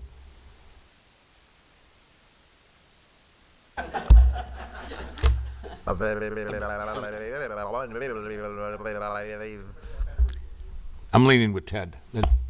I like the round number, $1 million. Is that a motion? A good set aside. Well, it's Catherine's motion. I amended my motion, so this is just under discussion. There's no motion on the floor. I think one, what Ted said, second, that was Andy's kind of first gut check number. I think that's a fair and reasonable contribution to our employees' future. So, however you want to craft that, I'll make the. I'll make a motion then $1 million to the yeah. From the to the pension rate stabilization program. I'll second that.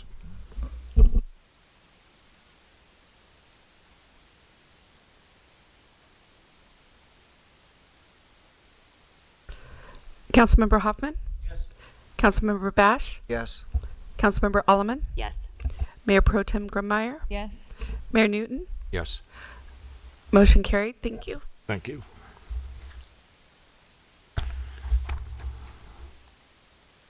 Okay. Item 6, public hearings. Dana? Order of presentation for public hearing items. Number 1, staff report presentation. 2, council questions to staff. 3, open public hearing with public comment. 4, closed public hearing. 5, council discussion and action. Thank you. Alma? Yes. Good evening. Yes, good evening, Honorable Mayor, members of the City Council. This is Agenda Item 6A.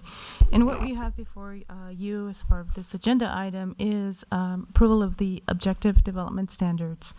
The Objective Development Standards that are before you this evening would apply to projects that consist of housing on mixed use and housing on mixed-use projects that are either in the R3 or the Housing Development Overlay Zone that qualify for ministerial approval. The Objective Development Standards are also being presented to serve as design guidelines and development standards for those projects that don't qualify for ministerial approval. Our consultant, we have a consultant that will be coming up just a moment to present the Objective Development Standards.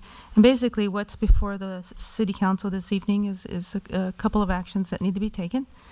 Adoption of the resolution to adopt the Objective Development Standards, and adoption of Ordinance 1080, which would empower the Objective Development Standards within the municipal code, basically establishing a definition, incorporating them in the R3 zone, and incorporating these Objective Development Standards in the Housing Development Overlay Zone section of the code. And with that, I am going to pass the presentation over to our consultant, Alan Lumens, who is with Placeworks, and will be going over the Objective Development Standards that are before you this evening. Thank you. Good evening. Thank you. Good evening. Good to see you again. Nice to see you again, without masks on this time. Well, it's a pleasure to be back for this evening's presentation. As you'll recall, I was here in the fall with a joint meeting with your Planning Commission to kind of talk about this project broadly and get some policy input from the two bodies. And then last month was in front of the Planning Commission with the version of this document that the Planning Commission reviewed. They had some suggestions, recommendations that we've incorporated, and so here in front of you for your consideration and adoption this evening. So the PowerPoint presentation is an abbreviated version of the document that's in the council packets. So staff gave me the version that's the PowerPoint that has numbers on it. I think that's on your desk as well. And then the version that's in your packet, because it has a few extra pages, the numbers will be a little bit different. So if you want to, if we're going to refer to the version in the packet, I'll ask that you point that out so that we make sure we're on the right page, literally. But for the purposes of the presentation, I'll do the PowerPoint, and we can come to the other pages. So as was indicated by your planning director, the purpose of this document is to address state law, specifically SB 35. As you recall in previous discussions, I'm sure you're well aware, the state now requires that you have this ministerial process for approving multifamily projects that include affordable housing within them. So you're no longer allowed to go through a kind of design review process and public hearing with them. You're required to have objective design standards to approve or deny the projects that meet this affordability threshold. So we outline that fact in the beginning of the document in Chapter 1.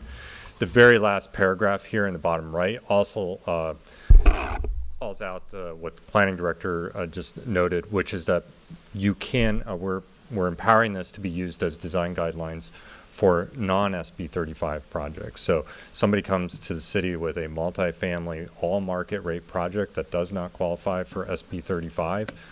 Now you have design guidelines by which you can and standards by which you can evaluate that particular project. That's new. That's not something you've had in the past. So this kind of provides, adopting this document provides that additional tool in your planning policy documents. We cover a little bit, but very broadly, the outline of SB 35 and the government law. Here we don't go into a lot of detail for this, but we include it in the document.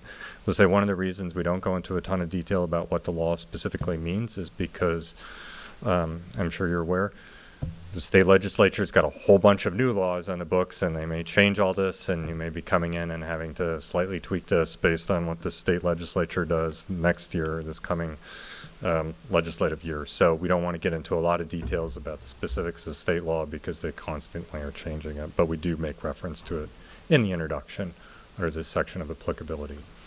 The piece that we spent a lot of time talking to you and the Planning Commission about previously, and then the Planning Commission again in the fall, is this Chapter 2, General Development Standards.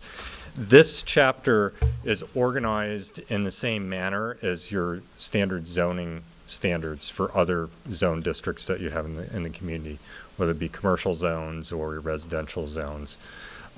So you open up your zoning code, the first thing you'll see is an intent and purpose, followed by building height, followed by lot coverage. So we organized it in a very similar fashion. It's going to read a lot like a zoning code. It covers a lot of the topics that a zoning code covers. And we're doing this because for your housing overlay zones, you didn't have any existing standards. So this document, upon adoption, would put those standards into effect. If at some point in the future, these standards are working really well and it makes sense to adopt an ordinance to transfer all these standards into your actual zoning ordinance and your municipal code, you can do that, but at this point in time, we thought that it was more expeditious to just put them into this document and have them all there to cover the possibility of SB 35 projects. So I think what I'd like to do is maybe just kind of go through and tell you broadly what we're covering in each of the chapters, and then we can come back and you can ask questions about the specific chapters as we go through the presentation, if that's acceptable to the mayor. Doing that with the Planning Commission made a lot of sense, kind of got us through the document and all the points of it fairly easy. So, as I said, we cover building height and lot coverage under general development standards. Under building height, we have some variation. So we kind of adhere to a 35-foot height standard until you get deep into a lot, and then we allow you properties to go up to 40 feet. Some of the lots and parcels that the HD overlay zone encompasses are quite large, and you can be quite a ways from the public street or any adjacent property and go up to 40 feet. We allow for certain things like chimneys and elevators, non-occupied space to exceed that by 5 feet. And then an add that came in from the Planning Commission was to say decks or balconies that are occupied should not exceed a height of 25 feet. They were concerned that there would be roof terraces at the 35-foot level that would look over onto neighboring properties. Our lot coverage is 60%, so that's a measure of the footprint buildings take up. No more than 60% of the lot can be occupied by buildings. And then we cover setbacks. The proposal on setbacks is that from the public street frontage to be set back by 25 feet. And then on the interior lot lines, we basically say the setback should be half the height of whatever the building is. So if I have a 10-foot high building at the edge of my property, I need to be set back 5 feet from the property line. But if I make that building 24 feet high, now I have to be set back 12 feet high. So there's a kind of 2-to-1 proportion there in terms of the setback on interior lot lines. And then we also have a restriction that parking lots, if they are located on interior lot lines, they have to have at a minimum 5-foot landscape buffer. So you don't have parking lots, curbs right up to the edge of the property line. We have a minimum distance, this is 0.5, 15 feet between buildings within the same lot. So we anticipate these sites might be developed with multiple buildings. So the minimum distance would be 15 feet. Logic of that is it's about 5 feet of landscaping on either side with a 5-foot walkway down the middle is sort of like the minimum expectation. Unlikely buildings would be able to get much closer to that because the building codes and fire codes start to sort of dictate kind of other concerns relative to windows and openings between two different buildings. For walls, fences, and structures, the restriction on walls, the 10-foot high masonry wall, that's a carryover from standards you have already in your code. But we did put in some standards for retaining walls, and this is because some of the sites have some degree of slope. They're quite large. The concern, I think, is that I raised here is that the impulse of a developer is basically get a big tractor in and a grader and just grade that site as flat as possible to make it super simple to do development. That means they end up with retaining walls all on the perimeter of the site. And what you don't want, I would presume, is fairly high retaining walls out on the public right-of-way right at the sidewalk. And so we say no retaining walls should be higher than 6 feet in height. And then as you move up the page there is a requirement or an allowance for terracing of retaining walls. So you can go up to a total height of 12 feet, but that has to be split between a number of retaining walls with some degree of landscaping in between. So you get a kind of terracing effect if there's retaining walls that need to go higher than 12 feet. That standard would not only apply to the edge of the property as it might face the street, but anywhere internally within the property. We don't make a distinction. Off-street parking, this has gone through a number of rounds, and forgive me, I don't quite remember who made what suggestions in all of these components of the parking, except the sort of last two had to do with the trailer space, defining that, and we say for every 20 units, you would have to have a trailer space with a minimum dimension and a certain turning radius. The idea, and again, I don't remember where this came from, but I believe it came from the study session with the Planning Commission and the Council.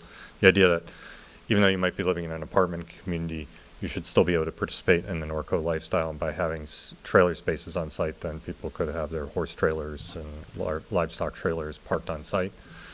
And then we also have a requirement that all the parking stalls have to be 9 by 20.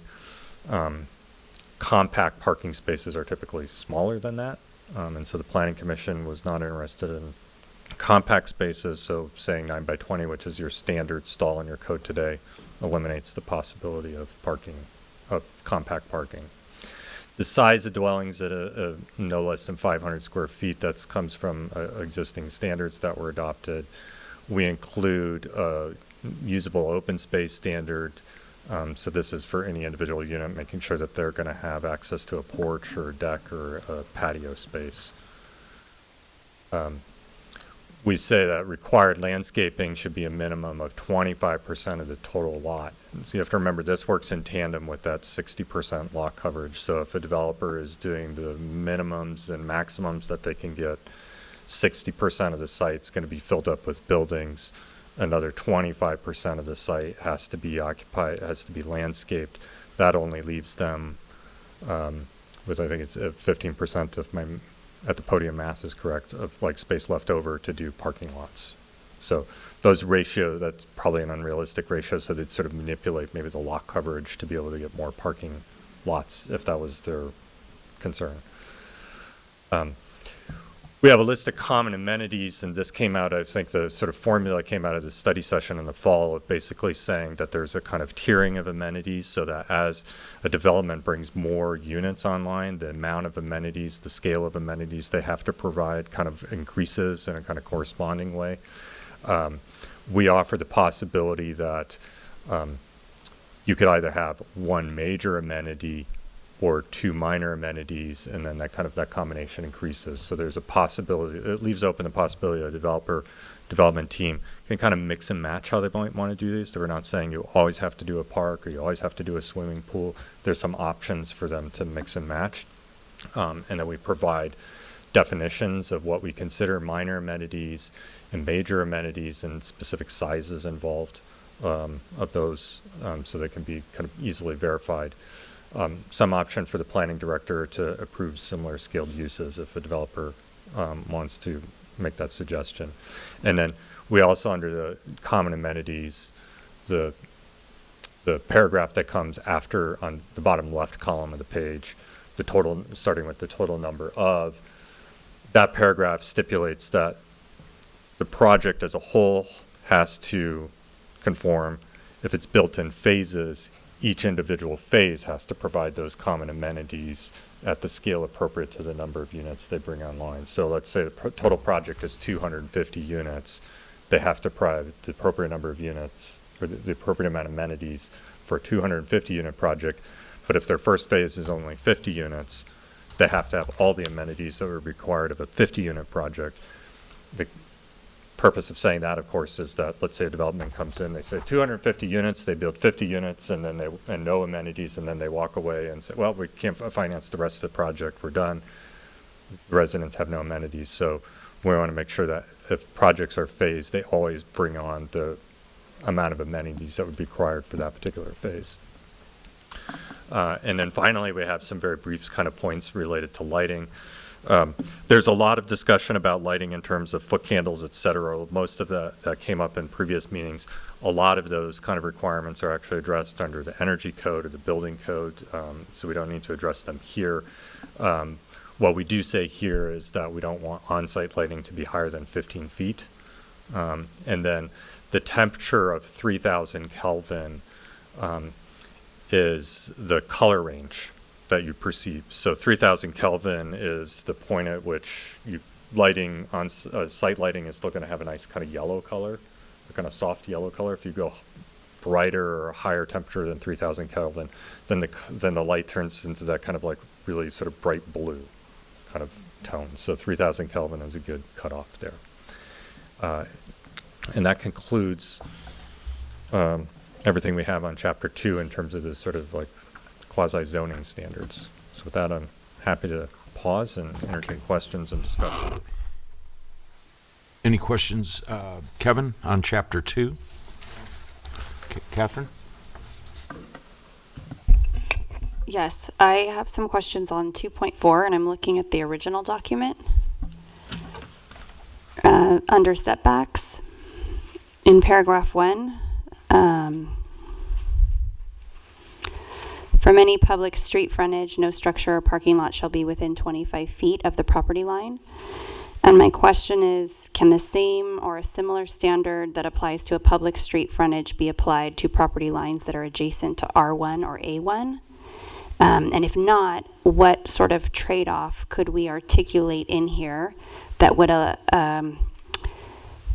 clearly delineate a distance from R1 and A1 properties with any buildings that are going up? My primary concern here, right, is any residences who might be backing up to a place where housing is going, and looking at giving a buffer zone and making sure that it's clear and established. I know that this sets it up with the public street frontage, but if it's a property that's bordering R1 or A or R or A zoning, my preference would be to make sure we're meeting the needs of the residents before, or providing some wiggle room if we have to with the public street, but putting those residents first. Yeah, that's a good question. We had some discussion with city staff about this, and you certainly could change it to be 25 feet against the R1, A1 zones. I think the second bullet with the proportionality is actually what's going to capture more or less your intent. It's extremely unlikely, I think, that a developer is going to do a one-story building on these sites in order to kind of reach the density that's being asked in the 20 to 30 unit range.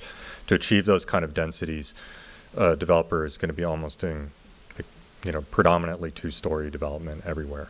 And so a two-story building is at least a 24-foot high building. So now they're at the 12-foot setback. And they may even be up to may even be at that 35-foot height limit, in which case they're, that much more, they're set back that much further. We wanted, when we wrote this, to leave the option that maybe a developer would be very creative and they would say, hey, I can get a little bit more room out of my site if like the pieces of my development that abut the R1 zones are actually only one stories and more compatible with R1 zones. And so that's why we didn't do that kind of strict border prohibition around the site. But certainly it's a kind of council discretion. It's a policy kind of point of view that you could put forward. And I think it would be reasonable to say if you want to have a greater setback against the adjoining existing residential zones, to sort of take it off of the public street frontage. Okay. Reduce that, kind of say 12 feet on the public street frontage, 25 where it abuts R1, A1 zones. Okay. Because there is that maximum lot coverage that also would stifle some creativity with putting the one stories, because that would have to be made up somewhere else. Correct.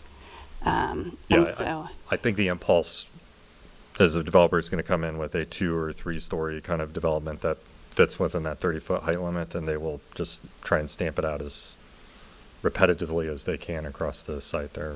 And what I hear from residents, right, is the height of the buildings behind their property. So looking at how can we try to craft standards that minimize the impact on those residents and that are clear so that they can see as well that this is clearly what we're trying to do. Right. I mean, in that respect, the formula, even though I personally think it's pretty clear, 1/2 distance, but it may be a little bit uncertain to some residents. How far away is that building going to be? So, well, it depends on how tall it is. Right. How tall is it? Well, we don't know yet. So you could run into those kind of conversations. Yeah, because from a public street, though, it's 25 feet, which is that's twice as much as, 12, a 2-story building or a 3-story building. Okay, then we can discuss in discussion section. And my other question was there in the same section, 2.4, the third paragraph, the parking lot shall be set back from interior lot lines by a minimum of a 5-foot landscape buffer. And so my question would be, even though it is implied, but could we spell out a little more clear again that there should be a landscape buffer between anything bordering an A or an R zone? We certainly could, add some sort of specific statement that says A1, R1 zone lot lines require certain setbacks, so that's explicit. Okay, thank you. Greg, I do have a question, if you don't mind. Okay, Kevin. So I think I've been operating under a misconception. So my understanding is because of the state of California, the Housing Authority, a lot of this was being dictated by that. But so I thought, okay, I guess that means distances from people's homes, their backyards, things like that. But it's not. We're determining these, and then what's the process? I mean, once these are adopted, we can legally stand behind them. So if we do 25-foot setbacks, which I saw that too, and I was like, boy, that doesn't seem like very far. But I mean, part of what we're trying to protect is, truthfully, what we're trying to protect are residential areas. And so, can we legally defend a 25-foot setback? Upon adoption of this, you will have objective design standards. There's 25 feet is clearly objective. It's a measurable number. The state does not say, and the SB 35 says that you have to adopt standards to have a 12-foot setback, for example. They're not that explicit. They simply say you have to have the objective design standards. So you do have that local control to adopt the specific Could the standard. developer come in and say, well, I can't build my 70 units with these setbacks? Can we legally defend it and say, well, sorry, oh well? I'm asking John. The standards have to allow for the minimum units with a that caveat. the zoned for. There's a sweet spot, right? Yeah. Yeah, with the caveat of the current law. Yes, that's defensible. Okay, that's all I wanted to know. Thanks. Yeah, Okay. I will say before we drafted all these, we did a couple of site plan studies on particular sites that the HD overlay zone applies to try and hit the 30 unit per acre number that is in your housing element. And we sort of reverse engineered those drawings to come at some of these numbers. So we feel like these setbacks we're proposing are achievable. Robin, any questions on setbacks? Ted? Thank you. I just, it would be number 5, distance between buildings. So we're talking, you talked about the 2-story building, naturally. Probably this is with a 3-story with a garage on the bottom, correct? It's normally what they're building anyway. That's the norm. Okay. So, but you got 15 feet.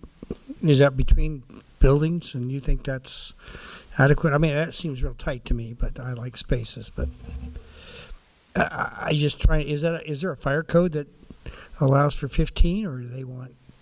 Well, I would imagine if there could be certain configurations in which they would be required to do more than 15 because of the fire code. But do we know it does? I know he walked out, but is this within, Alma, is this within the fire code, the 15 feet? That's a minimum. That's a minimum. Between these two structures, and we're talking anywhere from 2 to 3 story structures. Yeah, but again, it's a minimum, and if the fire department requires more, then absolutely. Yeah, I don't see that there'd be a reason why you could not do 15 feet. I'd rather do more, to be honest with you. Under the fire code, I was going to Yeah. say, because you could, buildings are going to be sprinklered, you have fire rated windows, and then there's a certain fire rating on the walls between these two buildings. The building code there are tools in the building code that would allow buildings to be that close and meet fire rating. Yeah, even closer. Yeah, Probably yeah. closer. I mean, 15 So- feet is sort of what you see that a lot in these. Okay, I'm just asking because I'd like to get more, but if you're saying that it's allowed under the fire code, then I guess we have much Yeah, more. I think you could get closer under the fire code. which- Yeah. Oh, I don't want any closer. Yeah, that's what we figured. Yeah, No, all right, 15. thank you.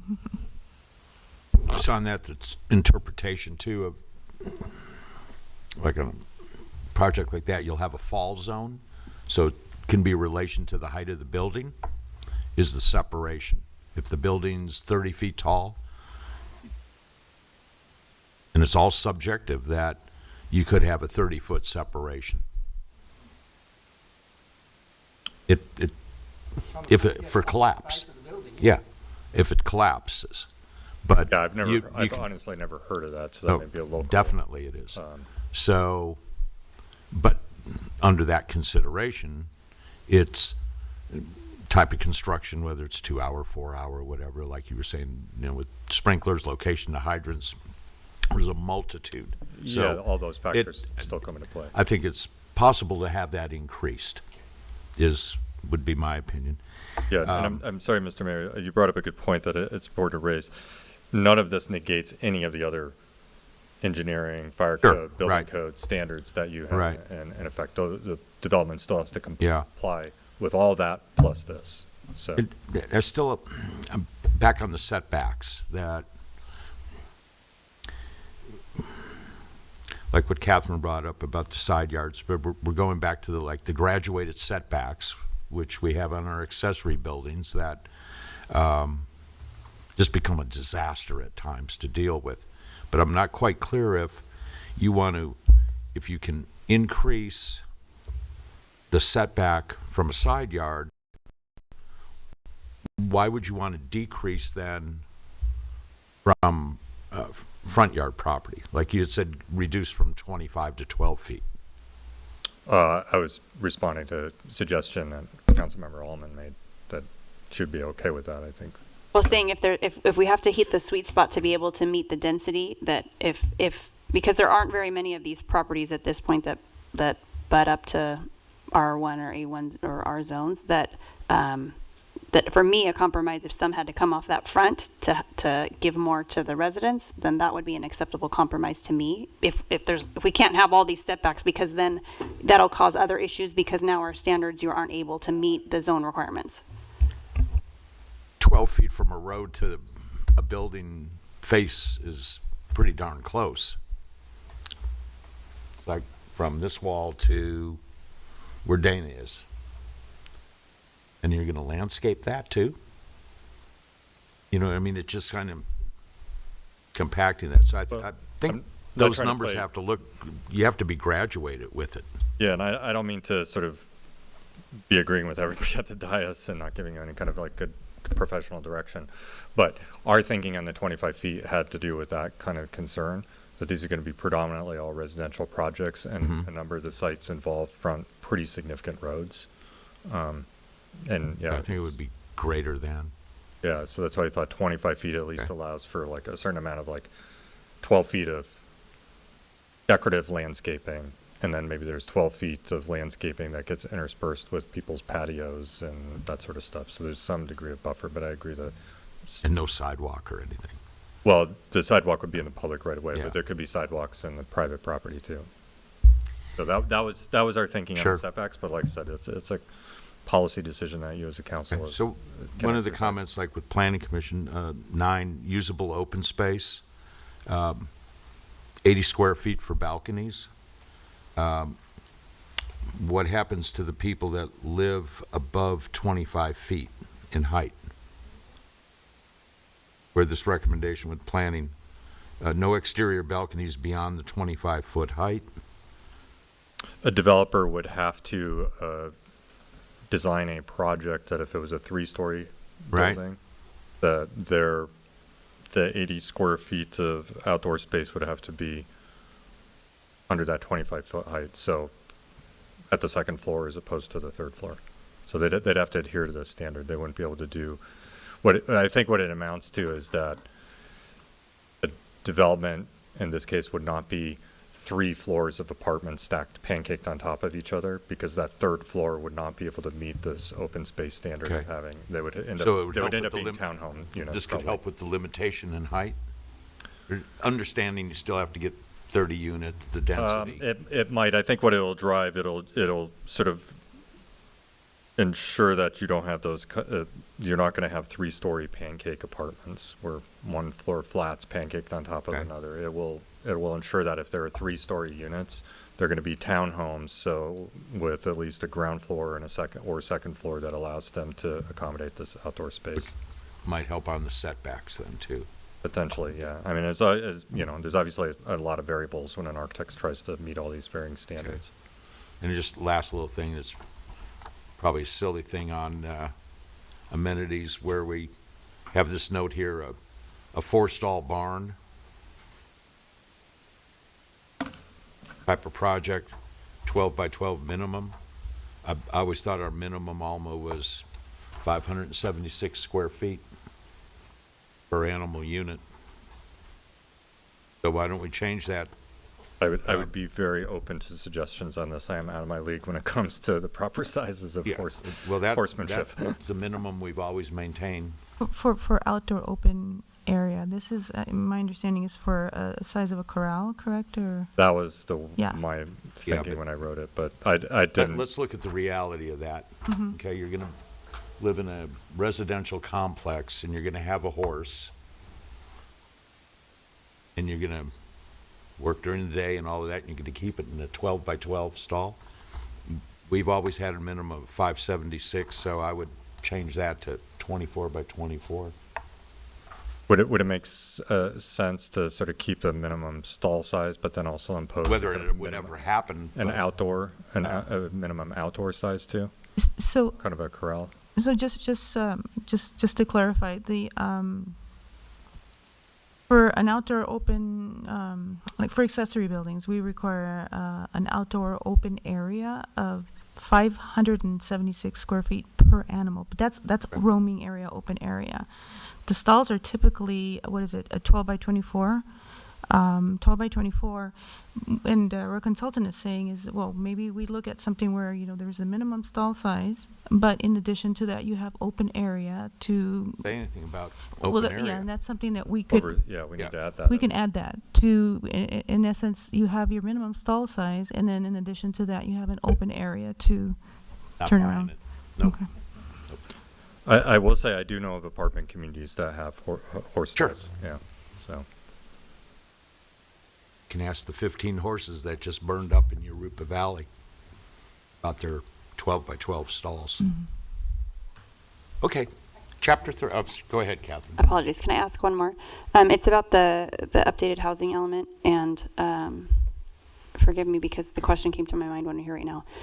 In our updated housing element, there is a density bonus if a facility or a housing place has equestrian facilities. Mm-hmm. Yes. What is the minimum needed to meet that density bonus? Just so that we're all clear, right? Like, because if they picked that would then qualify them for a density bonus. Do you know what I'm saying? How many additional units, or? Yeah, do we have spelled out what in the housing element, what that equestrian facility looks like? Would No. this count No. as that equestrian facility? If they picked one of the amenities that's listed for? This wouldn't be for the density bonus. This is just the development standards, specifically to what is termed as the objective development standards. So no, to answer your question, no, the density bonus would not come into play for this. It would if they would to comply with the requirements of the density ordinance that's specifically in our municipal code.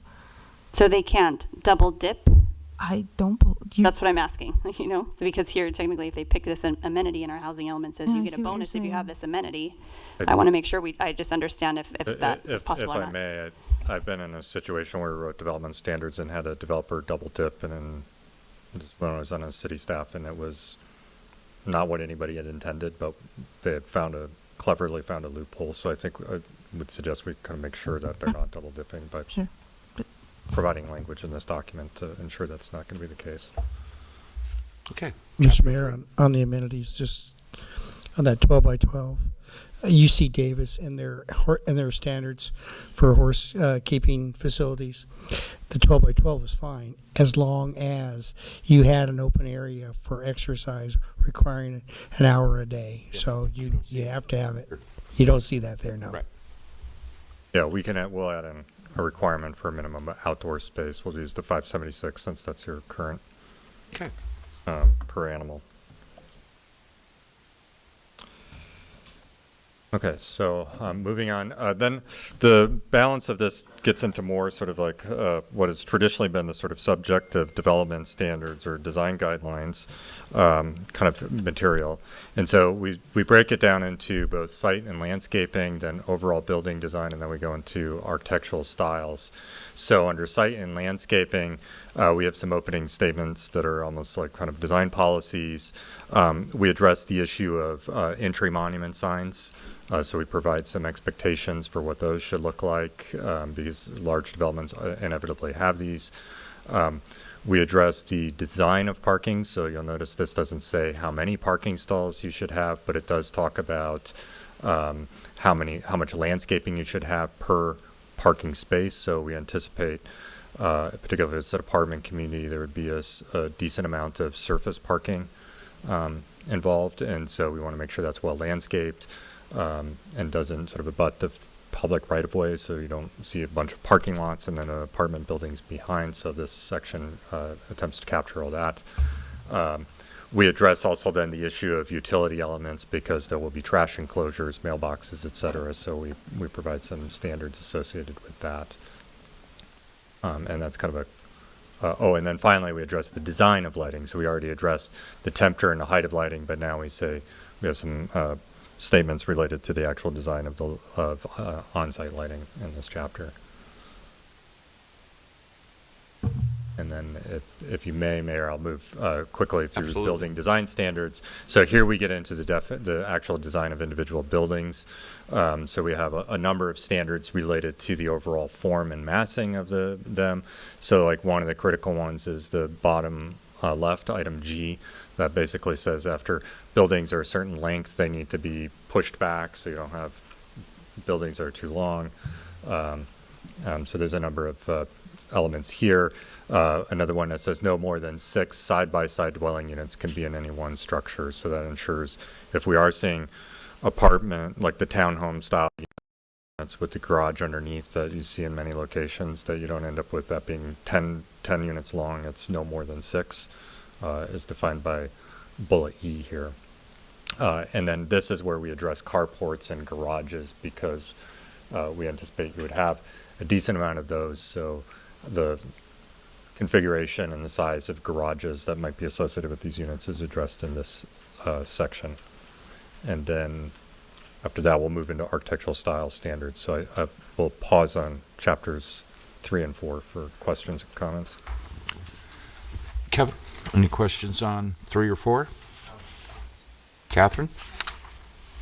Robin? No. Ed? Just real quick, you're saying that these are 6 plexes is the largest? In any individual single building. Now, you could have a development in which they might have 36 sixplexes. Okay, because I mean, what problem was it? The 8-plex? Yeah, like 4-pack. Yeah, and that's so we would 6-pack is as big as you would get under these standards. Okay, that's fine. I just don't want to have those 8-plex. It's a little scary. Yeah, that's. All right. Thank you. I have the same reaction. Question on just landscaping. How are our landscape requirements communicated through this as far as species of trees that are allowed and not allowed? How do we communicate that? We do not address species of trees and all that here. Typically what we've encountered in other communities is that there's pretty strict requirements on species to be drought tolerant that's imposed through kind of various water regulations. Also on type of trees. Well, the type of trees, they're not specified in here. What is usually dictates the type of trees on private development. Greg, let me just to clarify, are you referring to size or species? Both. So palm trees. Okay. And then the change that we've made that if it's seen by the, from the street, it's a minimum 36-inch box tree and 5-gallon shrub containers. Yes. Or 15-gallon, excuse me. So I guess the question, Alan, is can we specify the size of trees for landscaping? Yeah, you certainly could if you don't have existing standards elsewhere in your policies that would the standards we do have for trees, or the type of trees, is for public right-of-way, that there is a list that's established for that. But as far as on private property, we don't have. It's usually the developers usually present their landscaping plan, and as long as it meets their maximum allowed water usage and it's whatever is required from the state, the only thing that we've prohibited is palm trees. Mm-hmm.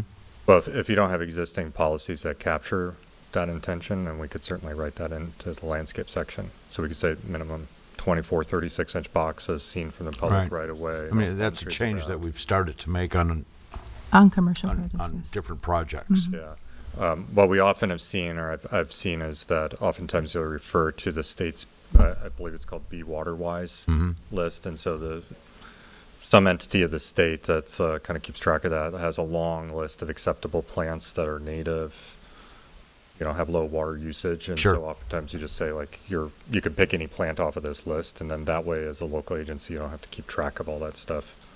But it has to be a minimum size. The minimum size, right?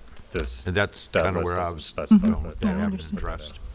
Mayor, did you just mean from the right-of-way? Because he said from the right-of-way. Did you also mean? Well, that's where we had our discussions with these different projects. Where to have, if you can see it from the street, we wanted larger trees and shrubs. What about butting up next to R1 and A1 properties?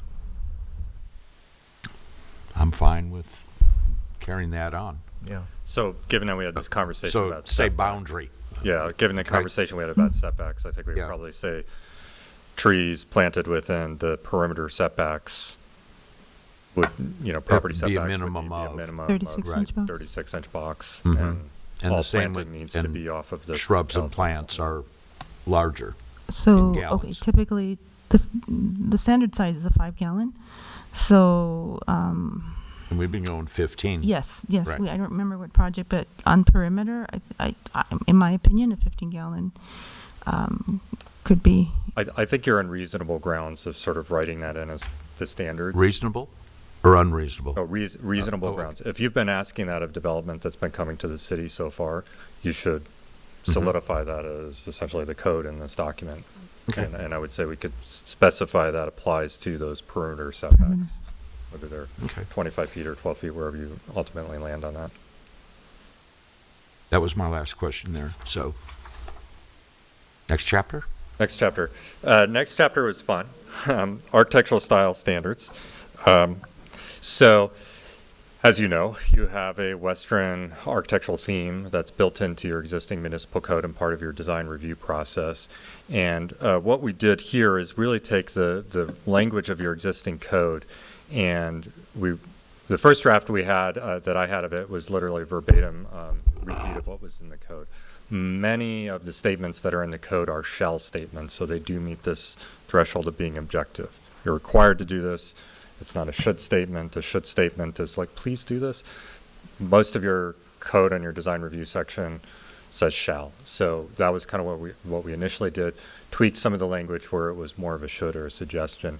And then Alma and Joshua and I had, I think, probably about a 2-hour long, maybe 3-hour long working session where we went through line by line and sort of modified them, deleted some of them based on recent experience of reviewing projects in the city, because some of the standards that were written in were somewhat unrealistic. So this is more or less your existing standards that you have for defining Western architecture thematically, but then, like I said, with some updates based on recent experience. So it follows the same sort of setup as your existing code, addressing the same set of topics. We provide illustrations, so hopefully that's a little bit more helpful for applicants to know what's being intended. And we just kind of go through the whole list here. So I'm guessing you're quite familiar with these standards since you've been working with them for a number of years. Let's say, I think one of the places we did make a modification that's important here is this bullet G at the top of this list about plaster and stucco. I think originally it was not permitted in your current standards, and we said it could be permitted but not exceed 60% of a building's exterior surfaces. And in my mind, that 50-60% threshold is the place in which, you know, one material begins to really dominate. So 60%, like if a building is no more than 60% stucco and 40% siding or stone or some other material, it's going to feel like a building made out of siding and stone with stucco. Because you also have to imagine there's going to be windows and other things interspersed in the facade. So that was one sort of change that was a real pragmatic one based on recent experience. So otherwise, this is like I said, is largely built off of your existing code and your existing standards by which you've been reviewing buildings for some time. And so you probably, if you look carefully, you'll recognize some Norco buildings as part of the detail shots here. Like shot B, the vertical one here, is a Norco building. And please don't ask me which building it is. So we go through all that. And then finally, Chapter 6 addresses administration. It's important to note that if it turns out in the application of these standards that there's a conflict between the municipal code, existing standards that might apply elsewhere in the municipal code, and this, the more restrictive standard would apply. And that if these standards are silent, but the municipal code or other codes have something to say on a particular topic, then those standards still apply. So that sort of puts that out there, makes that statement. And then we conclude with a collection of definitions. So all the terms that we use in the document, particularly these design terms like arcades, galleries, porches, board and batten, those are all defined and provided with illustrations.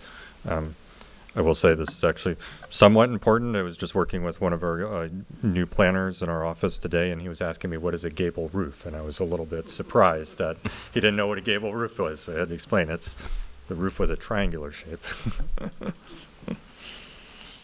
And so that concludes my presentation. Like I said, I'm happy to come back and answer questions if they've come up in the course of the presentation. I was going to ask if your new planner graduated from school. If you didn't know a gable roof. But with a landscape degree, so I think that gets him off the hook. He could probably answer your question about plants better than I could. Gotcha. Robin? Yeah, I just have one question from our packet on page 33. It's 5.2.7, the desired materials and then prohibited materials.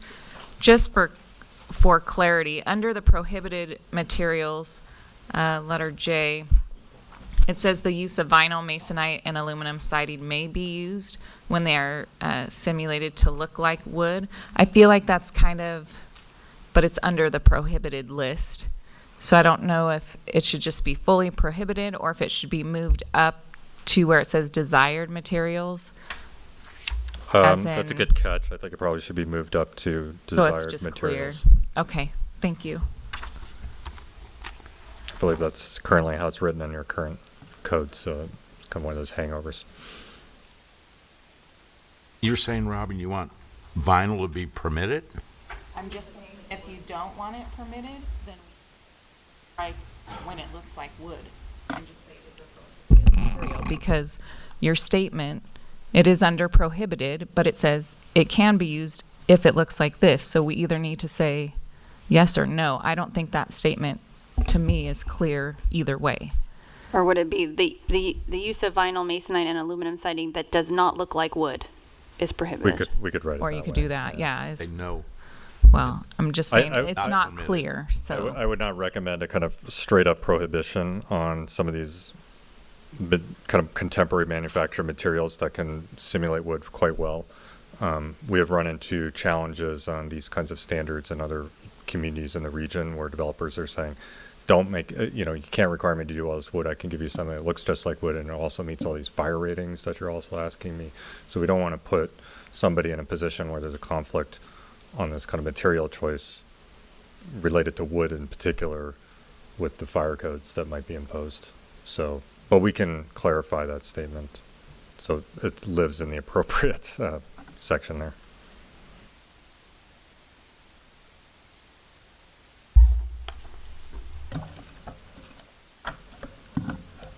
Kevin? So one of my concerns is just in the presentation. One of the things I really hate is that a lot of the new homes, the fronts look really great, and then the other three sides look like prisons. And so I'm a little nervous. And it's the windows. They're just kind of blah. And I know our intent, I mean, as I look at the architectural standards and I see the modulation as you look at it and that kind of thing, but then I look at some of the photos, like for example, on your page 22 of tonight's presentation, I hate that straight line of windows. And I just worry that they'll come back and say, well, the picture says you can do that straight line of windows. I want them to do what we see in the architectural standards. I want to see windows with shutters and different things like that. You also have, there's another picture in here too and I know like on page 18 you've got the gray one, which is actually on 16, so it's part of that modulation, but I don't want people, I want developers to understand that what we're looking for is that gradation, and so that the windows don't look like prisons. Do you know what I'm saying? And just some of the photos, I mean, on page 28, you've got arcade, gallery, and if you look at those windows and like board and batten, I know you're trying to demonstrate the board and batten, but you're showing what I call prison windows. And above that, where it says arcade, you've just got a straight line of windows. And I guess I don't want that. I want them to be as creative as possible and have windows that are modulated and decorative. And do you know what I'm saying? Does that make sense? Am I being overcautious? It makes sense. I'm trying to decide whether you're being overcautious, and if we have some other statements that try and capture. Yeah, no, I your get kind of it, concern. but developers, I mean, they're, as you say, they're always trying to split hairs, and I would just prefer. I mean, we've had previous developments before I got on council. We've had not a few developments that didn't look like what we were told they were supposed to look like. Oh, yeah. Never happens. So, I mean, you're not supposed to see any. My famous one is from the corner 6 in Hamner. You're not supposed to see any houses in the hills. So I want to make sure that we're not giving any indication that we would accept. I don't want to be sitting there someday or a future council that says, well, your picture shows this. I think one of the things we've done in other contexts is we've specified the minimums recess for windows, so they're not like completely flush with the facade. Right. And we've typically done that based on like the dimension of recess is based on what the surrounding material is. So if it's a wood facade, it's like an inch, and it requires a wood surround. If it's a stucco facade, it maybe is like 6 inches or 4 inches minimum recess, and then if it's a stone facade, it's like 8 inches. So can we do that and also have pictures that reflect that? We could try, yeah. Okay. I mean, and then I like the shutters. How can we say we want shutters, or? we do have shutters as a desired option. Yeah, I see those, and I like those a lot. What we could do, I'm thinking on the fly here, what we could do with the shutters is, because the style that you've elected, there's only one, it's the Western style. Shutters are definitely like appropriate to that Western theme. We could end up putting in a requirement that windows, a certain percentage of the windows overall of the development are required to have shutters. So whether that's like, I don't know, 15% or 20%, you don't want something to be kind of just shutters applied everywhere and it just looks pretty bad and lacking in kind of a creativity or nuance. But we could write in standards like that says a certain percentage of windows shall have shutters, and that'll help to some extent with that modulation. The other thing I think we could probably write in, if it's not clear, is to ensure that, and I'd probably put it under section 4 under building form and massing, add a new bullet that basically says that the architectural features and design elements described in the architectural style shall apply to all 4 sides of the building. Yeah, I love that. Because even your photo on 28, it shows the arcade windows, but then it shows these flat, every building has a flat surface. There's nothing on those, so what I want to avoid is to have a big, long expanse. I want it all to be modulated and just make sure. But I like that 4 sides. That's good. Yeah, well, that's something on the 4-sided architecture. And I was told by a developer that part of the reason that the buildings now don't have stuff on 3 sides and they just look all flat is because they don't want to spend the money. And so I don't have a problem with them spending the money to do this. It's not my money. That's all I have, Mr. Mayor. Thank you. And I will add something, I'm trying to find where I'm going to put that note, about the minimum recess on windows, and then we'll come up with, just go with 20% of the windows should have shutters. Catherine, anything else? Robin? Ted? So I guess I'm kind of looking for direction here is,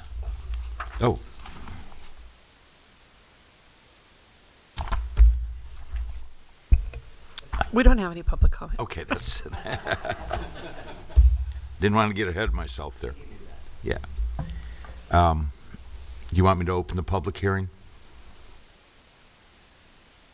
I'm going to open the public hearing. Dana, do we have any cards? We have no public comment cards, Mayor. Thank you. I'll close the public hearing. Council discussion, action? My question is, do we Yeah, your there's choices. going to be changes? Do we continue I was going to say, your this? choices are either to continue and have them bring it back, or alternatively, you can take action and the language of the modifications will appear in the second reading. There just won't be a public hearing on it. I mean, if you want to relook at the language, then you're going to have to continue it. If you think that you got it, then you don't. John, for the benefit of the council and my benefit also, the zone code amendment is what requires a second reading only, or is it because that's a zone code amendment, and then the resolution, the resolution adopting the objective development standards, I don't think, does that come back for a second reading? I don't believe so. No, there's no second reading. Only on the ordinance. And if you're Only on the ordinance, correct. So in other words, they wouldn't come back. I mean, you would adopt them. You could adopt them, the objective development standards, with directing the changes in asset. and then they're going to be reflected in Ordinance 1080. You know, the other problem with that, though, John, is if we wait and try to make corrections on a second reading, we can't do it. entertain Exactly, any public right. comment. Exactly. So I'd rather say continue the item and bring back the changes. Is that a That's motion, Greg? my opinion. That'd be my motion. I Continue second to that if that's a To a motion. date certain. To a date certain. Well, before you do that, before you vote a motion, you probably then want to reopen the public hearing and continue with the public hearing open in case there actually is some Okay. public comment. Okay. So that's the motion. Continue it to To a date certain. to whatever the next. Date. Unless my I mean- watch thinks that this is a 30-day month. No, I mean, it's got to work with staff. Oh, yeah. I'd say the next You're okay meeting. for the next meeting? Okay. Yeah. Do the I hard have to work is address done. anything with the public hearing? Yes, before you do that, you need to reopen the public hearing Now? now. Public I'll hearing's reopen open, the public hearing. and then make a motion to continue it with the item with the public hearing open to the second meeting in March. Okay. I'll make the motion to re-agendize this to the second meeting in March. Just continue. Continue Yeah. with the public hearing still open. Second. Discussion, real quick. Oh, no. No, just this easy one. Andy, what does our agenda Can't look remember like? any more words. What does our agenda look like for March 16th? Are we going to be? I mean, I don't want to sit here till we're here till midnight. That's a good question. City Clerk? We have the public hearing for the manure item, composting. Just composting, correct? And the pole That's the barn, only correct? public hearing. And the pole barns. This won't take long. I was going to say, at least the good Okay, I'm news just- with this is you've already had, you're not going to have to go through the presentation again. And there wasn't any public comment this time either, so. Yeah, to my mind, this is really important. We're okay. No, I just didn't want to get so busy with our agenda. That's all. Okay. I'm good with that. Have a motion and a second.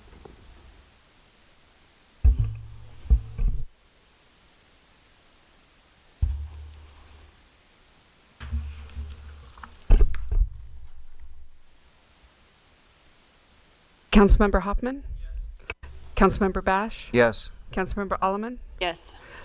Mayor Pro Tem Grubmeyer? Yes. Mayor Newton? Yes. Motion passes. Thank you, Dana. We'll now move into city council and staff communications. Does any city staff have anything to report? City attorney? Nope. City manager? Ted? Yes. I like to agendize for our next meeting, if possible, or whatever sooner, to have the a budget request for Horse Week as far as trying to recover their monies for the COVID in the amount of at least $23,000 as one of my items.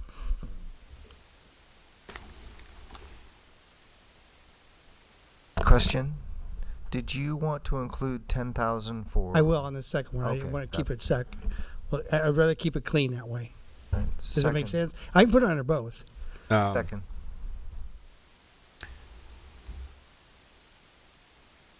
Just a little heartburn on making it one group specific.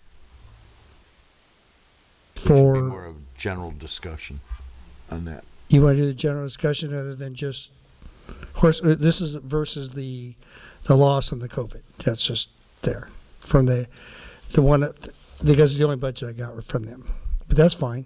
We can talk about all three of them if that's the case, and then we can add all in there. Is Or that- more. 3 or more. So like every community group that would fall within that category. Is that what you're saying, Greg? Yeah, it's because I know John's going to get mad if I say something about. I just didn't want to limit it to just those 3 groups. Well, those I mean, are- I support what you're trying. I understand. To get It's a signature groups is what it is. It's been a historic. I don't want to have to go to all of them. That was my point on this is I'm trying to make sure we use appropriately the relief funds that were authorized. And I think that is a decent use. That's why I was going to stick with my agenda. And I will go ahead and add, John, you. Oh, no, you're doing good. Okay, I will.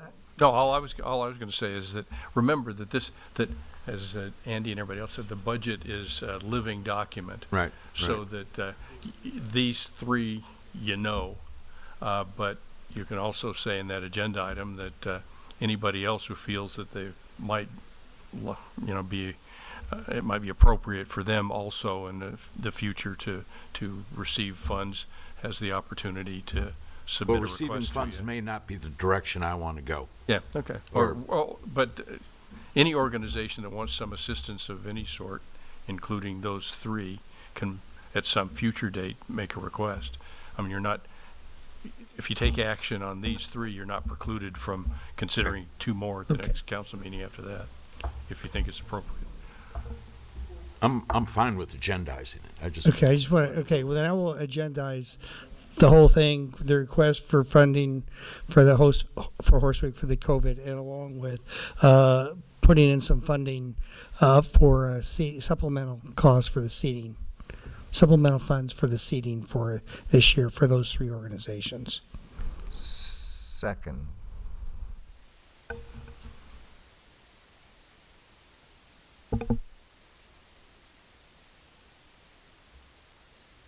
Councilmember Hoffman? Yes.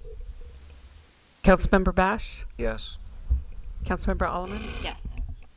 Mayor Pro Tem Grubmeyer? Yes. Mayor Newton? Yes. Motion carried. Thank you.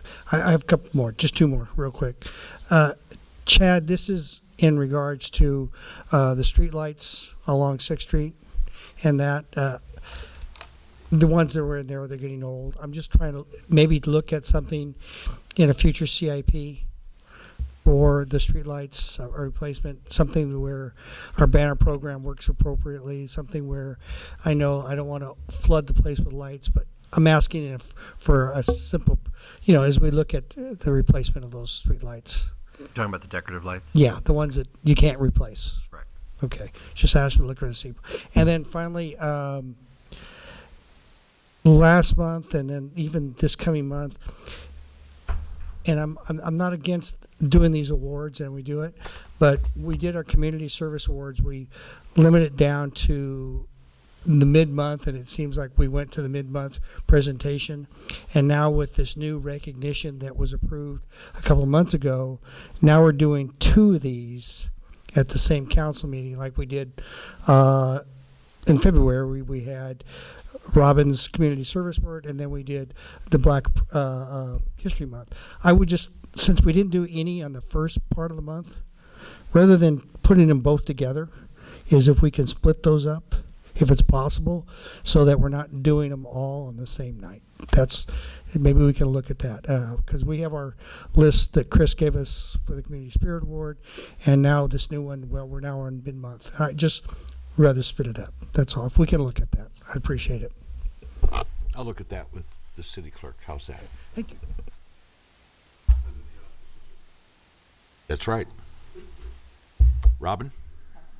Catherine? Kevin? Yeah, I have one thing. Something came to my attention based on a barking dog. And I went over and looked at it, and we have very specific horse standards. And there was a dog, now 2 dogs, that are in a very, very small cage. In talking with Melvin, he said, well, the cage is within the standards of the state of California. Well, they're wrong. And the bad thing is supposedly they're letting the dogs out to run. There's no fencing to do that. And the dogs have gotten out several times. But essentially, the dog barks all night. The man's positioned this cage in such a way. I don't want to go there. What I'd like to do is agendize a discussion on what would Norco standards be for dogs. I mean, these dogs are they're about a little bit higher than that desk over there. Two dogs, sweet things, and it's just wrong. And so what I'd like to do is agendize a discussion on let's create our own standards for the city of Norco, how we keep dogs. I'll second that, but under discussion. Sure. We should also have staff input as far as how will that impact staff, how will that impact animal control, employees, financing, things like that. Where I would be going with this is it would go to all the various commissions. It would go to Park and Rec. There'd be a lot of discussion about this, which is what we did for the horse standards years ago. So, I'll second Kevin's request.